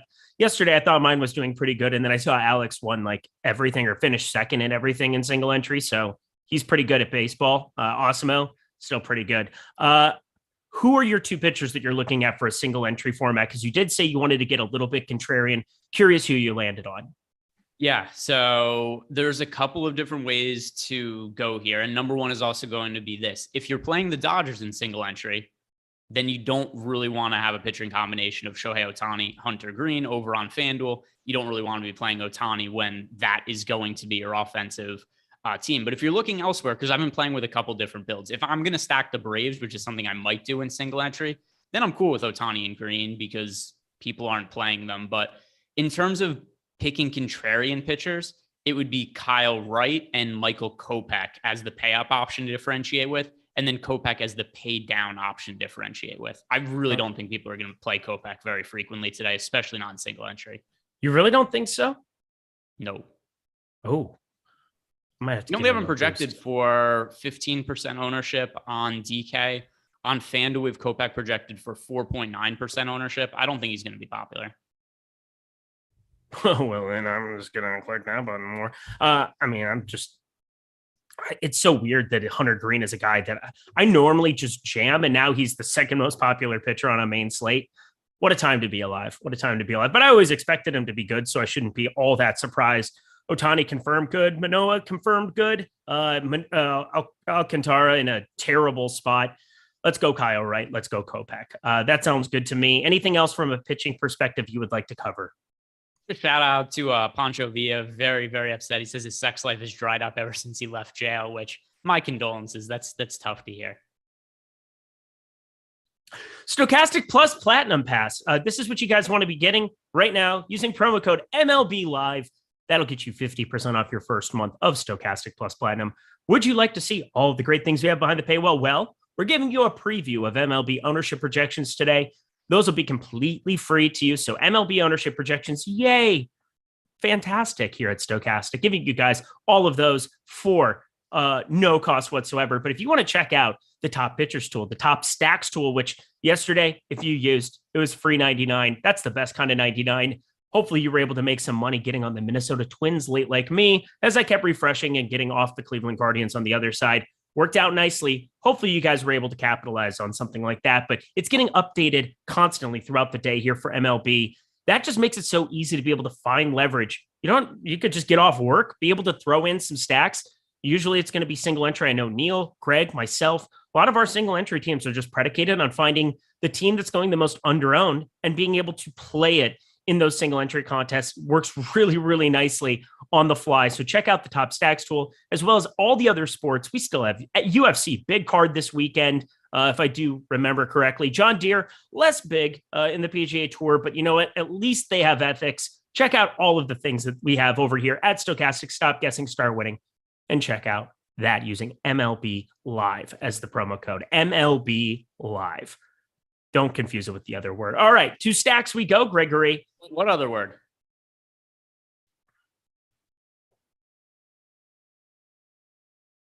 Live? Who's like your the golf entry? tour? Who's your... This is the tour that shall not be named. Talk to me, Craig. Why are you having so much fun? This is not funny. This is not enjoyable. Just because I know you're a bad person now. It's okay. One other pitcher that I wanted to ask you about. What are you doing with Manoah today?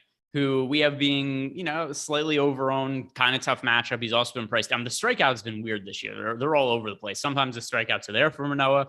Sometimes they aren't. He's still had some success striking out right-handed batters this year. Strikeout rate way down against lefties for the season. Swinging strike rate still looks pretty decent. I'm a little bit underweight to him. He's one pitcher we didn't really hit on, but he is picking up some decent amount of ownership here, 22% on DK. Is he somebody who's a priority for you at all? Priority is probably not the right word. He's in my single entry lineup right now. He kind of just fit in a way where I couldn't get up to Kyle Wright for that. And I'm just playing a lot of Kyle Wright in, 20 max and 150 max. So I'm not too worried about getting exposure there, but I kind of need the savings. He's at 8,700. I mean, we're talking, I'm not going to play Pavetta, God forbid, but I think Ohtani 9,100, that's a guy that you can land on with stuff, and you just play Manoah alongside of him as opposed to Hunter Green at 8,100, and you're just cutting some ownership down, especially if you're going to be playing a Dodgers 5-man. I'm not going to be playing a Dodgers 5-man in single entry today. I'm looking at Atlanta. You kind of cut to that one, but I am well overweight on the Dodgers today. I do think with this lineup iteration, maybe it's just overthinking it, but Hanzo Alberto was like 6 or 7% yesterday. Today, you get Jake Lamb, you get Alvarez, you get some random bats. And I do believe people tend to not click on them. And it's Coors Field, and I will play just about anybody. I would probably play Greg Ehrenberg at Coors Field in the 9-hole. What if I keep talking about live golf? Would you still play me at Coors Field? Who is your single entry team, you a-hole? Go ahead. Yeah, so I'm in between a couple of different builds right now, and I'm not sure which one it is that I'm going to do. So the options are either a Dodger stack and go really contrarian at pitcher, or it's oh my God, look at you staying hydrated, or it's a Brave stack. It's got just giant water with this. I just joined a new gym, and I did yoga this afternoon, and I'm feeling extra sore and whatever else. And I was in a steam room, and I'm feeling fancy. I was living it. What? I don't know what happened in the steam room you're not telling us about. That I said living it up, and I just realized I said it, and I didn't enjoy it. There's no way to avoid it. You want to like it. Embrace it. Come to the dark side. You want to. I don't. I want Brooks Koepka to break his wrist on the first hole tomorrow. But go ahead. What would you do if DraftKings gave you a free ticket to the showdown contest tomorrow? It's free. I wouldn't use it. $15? Not worth it. I don't care. I'm not playing it. There's not a single thing that they could do to get me to play in a live showdown contest. All right, guys, here's what we're going to do. Every single live showdown contest that comes out, we're downloading the CSV and we're looking for Eric in there just to be sure. We're going to police him because I think he's a fan. He doesn't want people to know. Maybe we could dig up some evidence of that, Tyler, but we'll see. But I hadn't done yoga in like 6 years, y'all. I hadn't done it in like forever. I must say, getting that in addition to the Lyft program, in addition to other things out there, I'm very excited about this opportunity. But yes, please continue on. Go ahead and troll me for taking care of my body and my health. Go ahead. I dare you. No, I just wanted to know because I was talking to Chad, not you. You have immunity. But also, I misinterpreted what you had said though, because you said I went in the sauna and then you had a look on your I thought there was some towel situation or something like that in the sauna, just based on how you responded. But then it was because you said that you were living it up. But so to answer the question you had before, single entry, I'm in between two stacks right now, and we could talk this through and figure out what we want to do. Let's do it. So it's either going to be a Dodger stack where I go with probably Kopech and Kyle Wright as my pitchers, or it is going to be a Brave stack where I go with probably Ohtani and Kopech, or though potentially Ohtani and Hunter Green, because I just don't think people are going to play the Braves in single entry.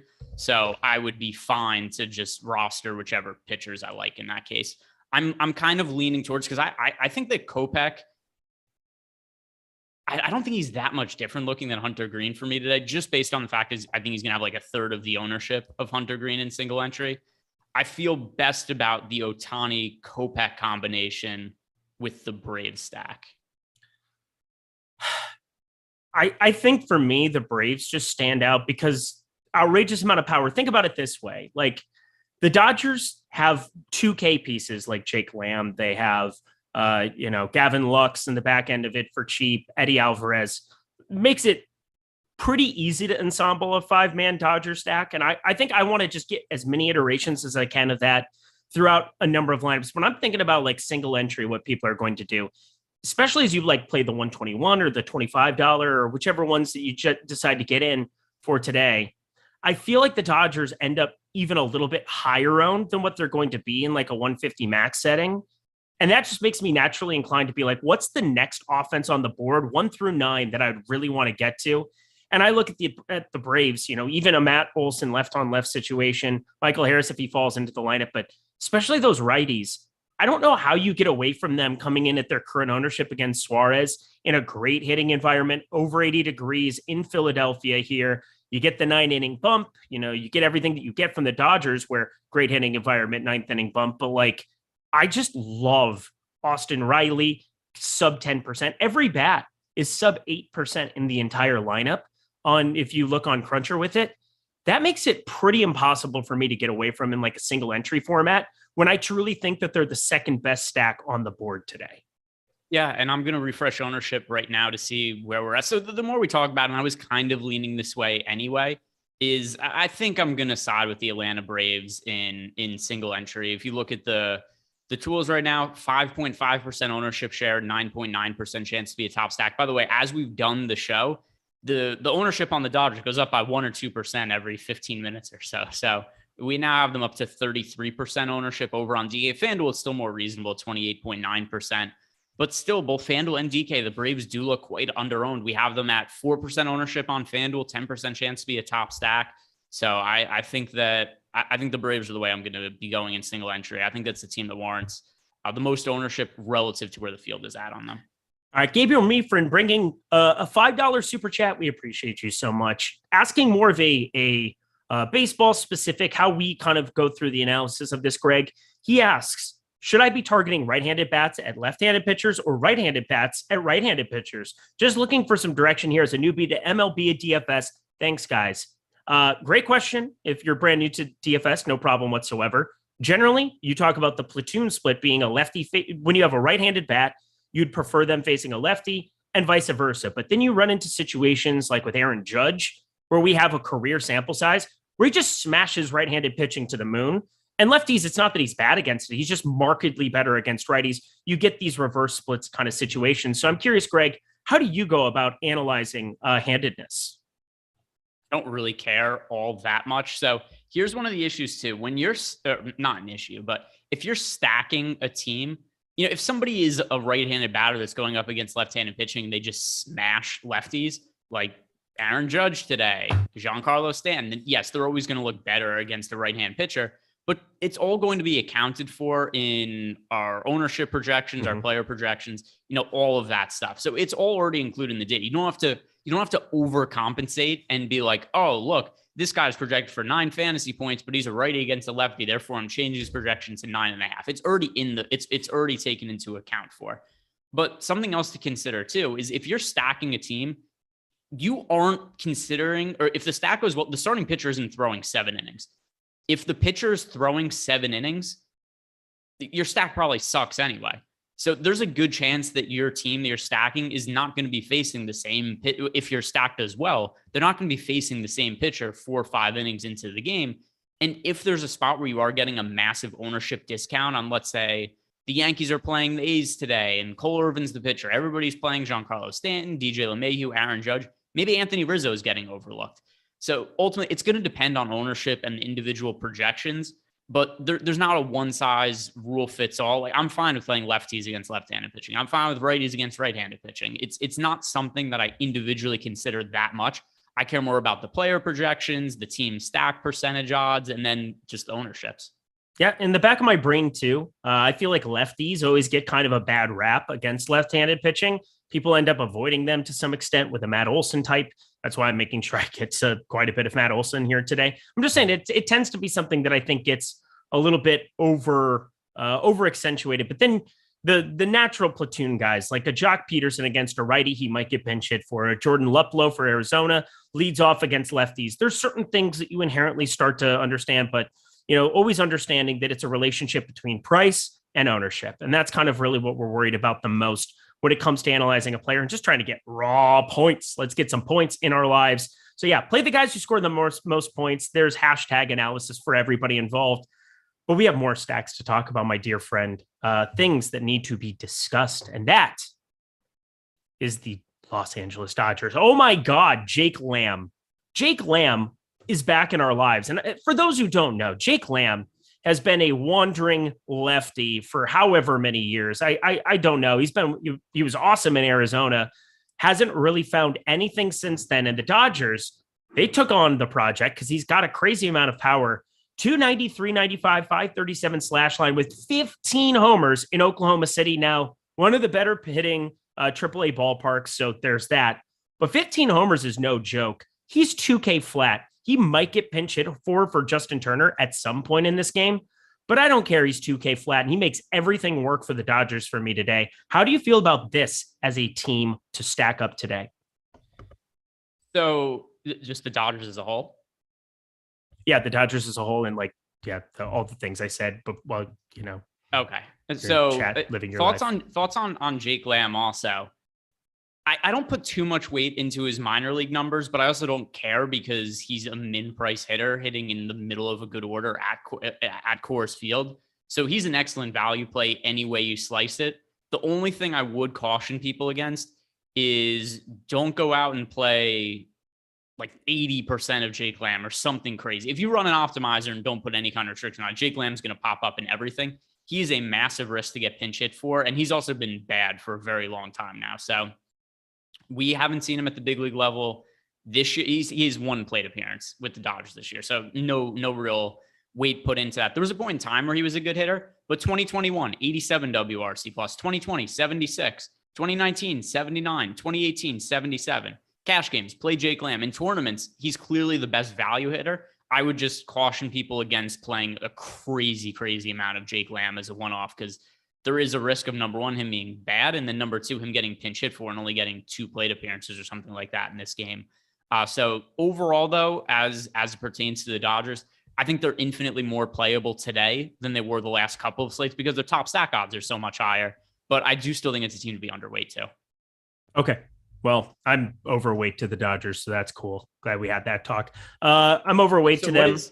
I'm playing a lot of Atlanta, a lot of them, and a lot of, there was one other team that I was getting to. A little bit of Minnesota, not much. So if you're overweight to the Dodgers, do you just have all of their hitters like 40%? Close. Trey Turner. I have a lot of Dodgers today. I don't even want to lie to the people. I have an outrageous amount. Let me just pull up the exact number so that I can give you an idea. Let me just finish. I just finished crunching 1,000 lineups here, and I'm going to trim it down and do a little bit of sorting here. But as it stands right now, I have, finished. There we go. I have 62% Freddie Freeman, 60% Trey Turner, 58% Jake Lamb, and 52% Cody Bellinger. How are you doing this fine day? Yeah, that is a lot of Dodgers. And let's see, actually, I need to refresh to see what the most recent run of ownership is on these guys. Because I got to update this top stat. I got to put in another run. The ownership has come up on the Dodgers. I'm noticing that. Yeah. So I'm pulling up what the individual odds are, or the individual ownership projections are on these guys to see where they're at right now. I'm going to be underweight to all of them, but I'm actually playing them today, which I haven't done the last couple of slates. Okay. It's 7 games. It makes sense. It's a pretty insane offense to be completely writing off. It just doesn't feel like on a 15-game slate, you have a lot of opportunities and a lot of different places. The Dodgers could score 8 runs and you could still survive that kind of a situation. There's spots and times when 6-7 runs from the Dodgers, depending on who gets them, depending on if they're home runs or how they score them, where it can still be problematic for you on a day like today with fewer options to go to. Decent enough pitchers on the board. Like, even though I like Kyle Wright a lot today, Philadelphia, they can do some things once in a while. At least the top of that lineup can. So I don't find anything all that crazy to kind of just be straight out fading. I mean, the worst team on the board by far is the White Sox, but then you're still getting the leverage against Ohtani. I don't know. There's a case that can be made for just about every stack on the board. And usually when that happens, I think people might spread it out more than they should. But as you said, the leverage has gone way negative since we've been on the show with the Dodgers. But Atlanta's still going to be the single entry team. And that's really where I'm focused at there. What are you going to do with Colorado? Because it's not like they have some low total. I believe they have the second highest implied run total on the board. It's just that they have a matchup against Urias, who's very, very good at pitching baseballs. You're looking at a 5+ total there, and 4.75. That's still the second best on the entire slate, tied with Toronto and Atlanta. Are you getting to any Coors bats on the other side? Yeah, and the matchup against Urias is not ideal, but it's Colorado. They're at home and they're facing a lefty. This has been a much better offense against left-handed pitching than right-handed pitching. So not only do I think it makes sense to get to them, I think it makes sense to be overweight to them. We currently have them projected for 6.8% ownership over on DK. So a positive leveraged offense, not massively positively leveraged, but still a little bit of positive leverage there. And over on FanDuel, they're only projected for 5% ownership. So it's Coors Field. The Rockies are facing a lefty. There's clear upside there. Clearly pitching, going up against Julio Urias is not ideal, but Urias' strikeout rate is down this year from last year. He's giving up more contact. Does that potentially open up the door for upside? Perhaps. And I think that just because the ownership is where it's at, it's a team worth being overweight to. I like that call. I'm looking at Grichuk, Bryant. I've really never played Jonathan Daza. Just if you like 0 home runs on the season, yay, 311 average. Woo, what does it all mean, Basil? Not very good is what it means. But I'm going to play a lot of these other Colorado bats and mix and match them around. other Dodgers, Atlanta, other teams we talked about. Who are the other teams that you're landing on in your 150, Greg? Because I mean, there's spots. I just said Toronto's got a pretty decent implied total relative to this slate. You've got some spots where Cincinnati perhaps going up against Justin Steele, maybe getting to some exposure there, considering I'm so high on Justin Steele. Who are the other stacks you find in your lineups? One thing first, because I'm just pulling up. Have you looked at the updated ownership for the individual Dodgers hitters? I'm going to be very, very frustrated, aren't I? It's so 41.6%. So Trey Turner's projected for 42% ownership. I don't care. Any individual hitter. Trey Turner could go out and hit 3 home runs today. I'm cool with not being anywhere near that amount of ownership on an individual hitter. That's so much. There's a lot. There's just no way that's ever warranted. We've got Will Smith is up to 38% ownership. Freddie Freeman, 34%. Max Muncy, 35%. Chris Taylor, 30%. The only guy who's low owned is Eddie Alvarez, who I know him best as a former UFC champion. This is a different Eddie Alvarez. And let me see if there's any. Do you know anything about Eddie Alvarez? I know that he's like a slappy McSlapperson. Doesn't do anything of note to me. He's 32 years old and has spent his entire career in the minor leagues, different organizations. That's always a red flag for me. Negative 26 WRC plus in his 23 plate appearances this year. Seems bad. He hasn't walked once this whole year. He's the only player in this offense that's at all contrarian. Sub 10% ownership projected for Eddie Alvarez. Is that enough to make you want to get to him just to differentiate any Dodger stacks? Yeah, it's going to be a no from me, dog. No on Eddie Alvarez. I said I would play you in Coors, but I didn't see that he hadn't walked one time all year. Actually, no, I had 16% Eddie Alvarez. So F it. Screw it. There we go. Blow it all up. If you're willing to play me at Coors Field, but you're not going to play. The one difference though is I assume I would be min priced. Eddie Alvarez is not min priced. I also assume you might be a better hitter. It's possible. Who knows? Really bad. Who knows? I haven't actually played baseball in forever. So maybe I've gotten a lot better over the last 15 years and just don't know about it because I haven't been exercising those talents. But yeah, the numbers don't look great for Eddie Alvarez. 49 WRC plus and 138 career big league plate appearances. Matt coming in with you've been struck by a smooth criminal. By the way, Alien Ant Farm covers the living hell out of that song. How ballsy must it be to decide, you know what, Michael Jackson, he's pretty good, but we can give justice to the song and then you smash it out of the park. Well, I mean, there's a lot of like Creep got covered by like 15 bands. Radiohead's fantastic. Don't get me wrong, but I will say that there's like an inherent musicality to something like that that's poppier than like anything Radiohead does otherwise. And it kind of like lends itself to a lot of like really phenomenal singers. Like I've heard female singers crush that song. You guys want to see something really funny? Google Patrice O'Neal Creep, and he explains why that is the anthem of white people. And it is very funny. He was on radio somewhere. It's very, very funny. Okay. I'll check it out. But Alien Ant Farm did do a very good cover of Smooth Criminal though. I'm just kind of impressed by how good it is. If anyone tries to cover George Strait, they're wrong and they shouldn't do it. That's my only thing on that, and we can move on. Okay. Well, seems important that you let the people know that, Tyler. Thanks for interrupting in order to give us your musicality and feedback. This is a very important super chat for you to answer, by the way.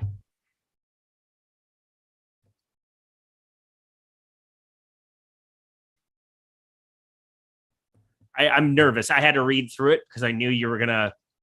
I knew there was going to be something. 1-2K this morning. There's only 10 minutes left. My filler arc. Oh, we got it. $19.99. 1-2K this morning on Prize Picks 4-play power pick because blank went 1.1 fantasy points under her projection. I don't know crap about baseball still. Can you guys give me 4 picks I can play on Prize Picks tonight? Oh, my dear friend. Just so happens that my 3 pick is actually a 4 pick today, and here you go. Go to the home run tab. Click on Austin Riley. Wait. You made a screw up. That's a real WNBA player.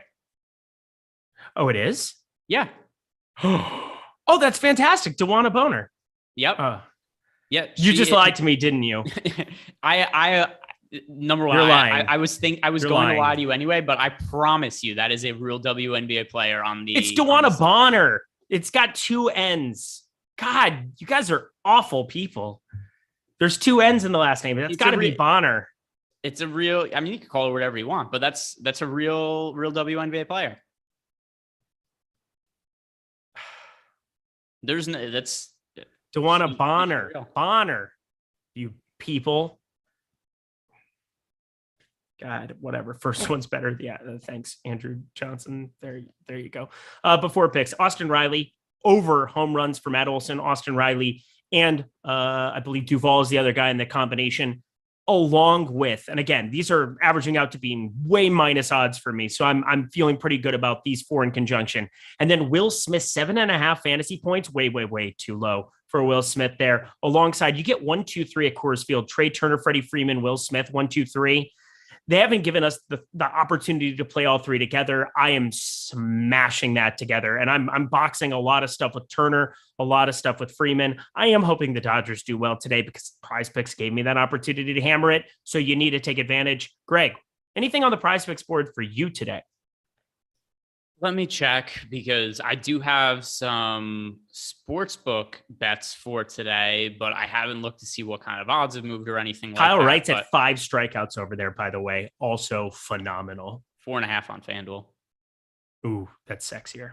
Yeah. So that was the first thing I bet this morning.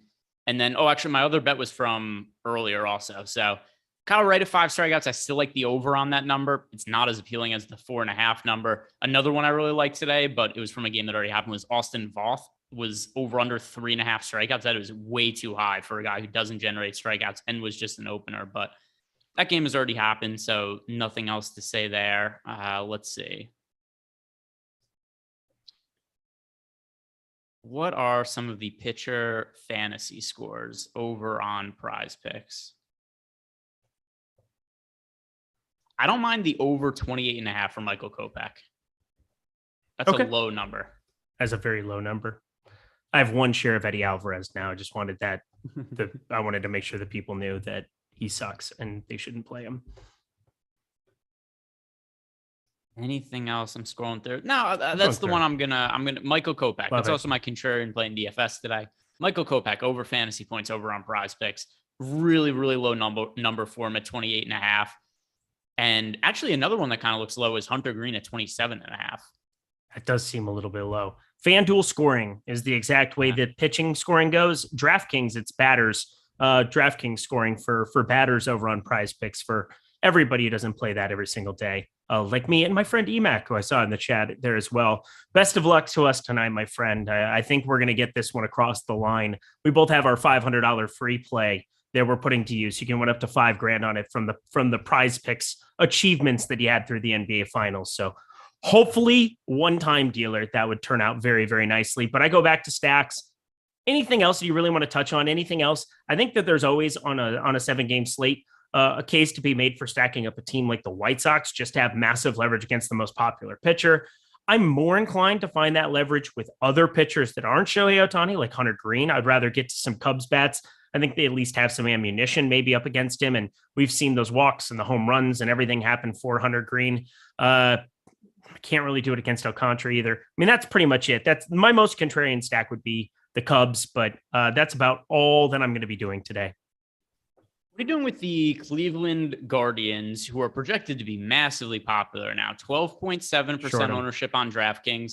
They are not quite as negatively leveraged as the Dodgers over on DK, but they're also fairly popular. Over on FanDuel, though, they're the most negatively leveraged team on the entire slate over on FanDuel. We've got the they are. Never mind. Cleveland Guardians, 14.5% projected ownership as a team over on FanDuel. Also really high on DK. Dylan Bundy has not pitched well this year, but this seems like a lot of ownership going to the Guardians. So I have taken them out of my player pool. That's the chalky team that I'm eliminating for today. Do you have any reason to want to get to them at this kind of ownership? Because it seems steep to me. None. I'm not playing them at all today. Like legitimately not at all. I don't understand it. I get it, but Dylan Bundy's been I mean, the word isn't good. It's serviceable. He's been a serviceable pitcher. I don't really want to go out of my way to go picking on him in this spot. I mean, he's not pitching deep all the time. He had 107 pitches against Arizona, Colorado, decent enough. Only 60 pitches there in that spot. That's kind of a wonky number to be looking at, but he went 6 innings. So obviously they probably just shut him down after that. 4.8 ERA looks whatever. 1.28 whip looks whatever. But for the most part, I just don't think Cleveland, even if they're just making contact, I mean, this is a pitcher who just gives up contact, I suppose, anyway. And it's just finding a way to keep it intact. I just don't find them to be that potent of an offense to want to get to on a slate with Toronto, with the Cubs now going up against Hunter Green just in a popular spot. And of course, the Dodgers in Atlanta, which we've just hammered home today. Yeah, in terms of contrarian teams, for sure. And also, I mean, if you look at our top stack odds, there are a number of teams that have higher projected odds of being the top scoring team than Cleveland that are just way, way lesser owned. So the Angels, the Blue Jays, the Rockies, the Braves, all of them have higher top stack odds than Cleveland with about half the ownership or less. Yeah. So let's fire that up. Any other stack that you want to get to today? Because for me, I'm just looking through the board, and I mean, we could go on and on and on about positive leverage and game theory and everything else. But for me, I'm playing tons of Dodgers, Atlanta, mixing in the Minnesota side a little bit. And then just my contrarian spot, Cubs. I know 4.2% top stack percentage isn't all that good. I love Hunter Green like I love my own son that I don't even have, but you know what I mean. That's all. Yeah, no, I know you've been really high on Hunter Green, even when nobody was playing him. Eric, I remember the start against. I remember the slate really well. So there was a start against. I can't even talk the about Boston Red Sox where he him and annihilated. Kyle Bradish. No, well, here's what happened. You were on 2 low-owned pitchers on that slate. One of them was Kyle Bradish. One of them was Hunter Green. Both of them they pitched really, really good games. And it didn't matter because John Gray was the chalk at 5,500 and scored like 40 fantasy points. I did not enjoy but I that remember that day anyway. That is the day that you first got onto Hunter Green. All right. Well, smash the like button, everybody. Odd Shopper is obviously the place that we want to kind of finish out this show because they're the sponsor of what we do here. It's part of Stokastic. It is part of what we do. We have Alex Baker. We have Sean Zahn. We have Steve Buzzard. We have all of the best DFS players that are now putting up projections on the daily, helping you make money. Yes, you go to projection system, Stokastic. You can sort by best projected ROI, win percentage for my purposes, for Prize Picks, where I play out here in California. Whatever it is, you have opportunities to go capitalize. Kyle Wright, we talked about it earlier. Hopefully you're able to get on that 5.5 number that's now even money at DraftKings. If you bet 4.5 this morning, like Greg Ehrenberg, you're feeling really fancy about your life. It's still 5 at Prize Picks. I would still like the over of that, considering a 67% win percentage on 5.5. That would go up to north of 70% with a 5 number. So I feel really, really nice about that. JD Martinez looking like the best home run guy to get to on the board. If you have legalized sports betting, go take advantage of our BetMGM offers, of our FanDuel offers, of everything else on the main screen over at Stokastic. Take advantage of those. Sign up today. $10 promotion to win $200. Ridiculous kind of stuff. And then use Odd Shopper to help inform your bets. Greg talked about the Kyle Wright one. Talked about a couple of his other favorites to get to on the board today. Don't forget to go check out this. Head to Odd Shopper now. Use your email. Sign up. Take advantage of it. But Greg, people need to know, who is your dong pick of the day as we come into the home stretch? All right, so let me pull up and let's make a rule. No Dodgers bats. No Dodgers bats. That's unless fair. It's Eddie Alvarez. If you want to pick Eddie Alvarez, that's okay. Yeah, then you should also maybe unreg, but you probably can't because there's 6 minutes left. Do you remember my home run pick yesterday? I do. He went hard and far. Mr. Diego Castillo. Yeah. So I listened to you, Greg. I listened to you, baby. I'm on a hot streak, 1 in a row. So let's see if I can make it 2. Who did I pick yesterday? There's no way he hit a home run. Nobody hit a home run for me. I think Alex Kirilloff and who was it? Kyle Garlick was who I picked. He had 2 singles. Not bad. And a run. That was fun. Buxton went yard. That was good. Should have picked him. All right. Who am I overweight to that would make sense? Chris Bryant. Okay. So Chris Bryant has hardly played this year. That contract looks like a total disaster for the Rockies. Who knows why the hell they signed him? Very weird contract. But he's reasonably priced today on FanDuel and DraftKings. He's facing a left-hand pitcher. He's at Coors Field. We've seen a couple games under his belt now. He missed about a month due to injury. But we've now seen him play back-to-back games, both against left-handed pitchers, but difficult ones in Tyler Anderson, Clayton Kershaw. Another tough matchup for him against Julio Urias today, but Urias hasn't pitched quite as well as Tyler Anderson or Kershaw this year. I'm going to ride with Chris Bryant at home at Coors Field against a left-handed pitcher. There's nobody on this earth that I'm going to pick other than Austin Riley today. Austin Riley is not hitting 1 home run. He's not hitting 2 home runs. But Austin Riley, try-dong day. I hope you enjoy. That is the call for today. It is a 1 in a billion chance of that happening. But if it does happen, it's going to look pretty cool. Okay, I'll just call 1 home run for Austin Riley. That seems more sincere, doesn't it? Well, I mean, if you would have 3 home runs for Brian Reynolds would have seemed like an aggressive call this morning. He totally ruined that slate. Switch hitting helps.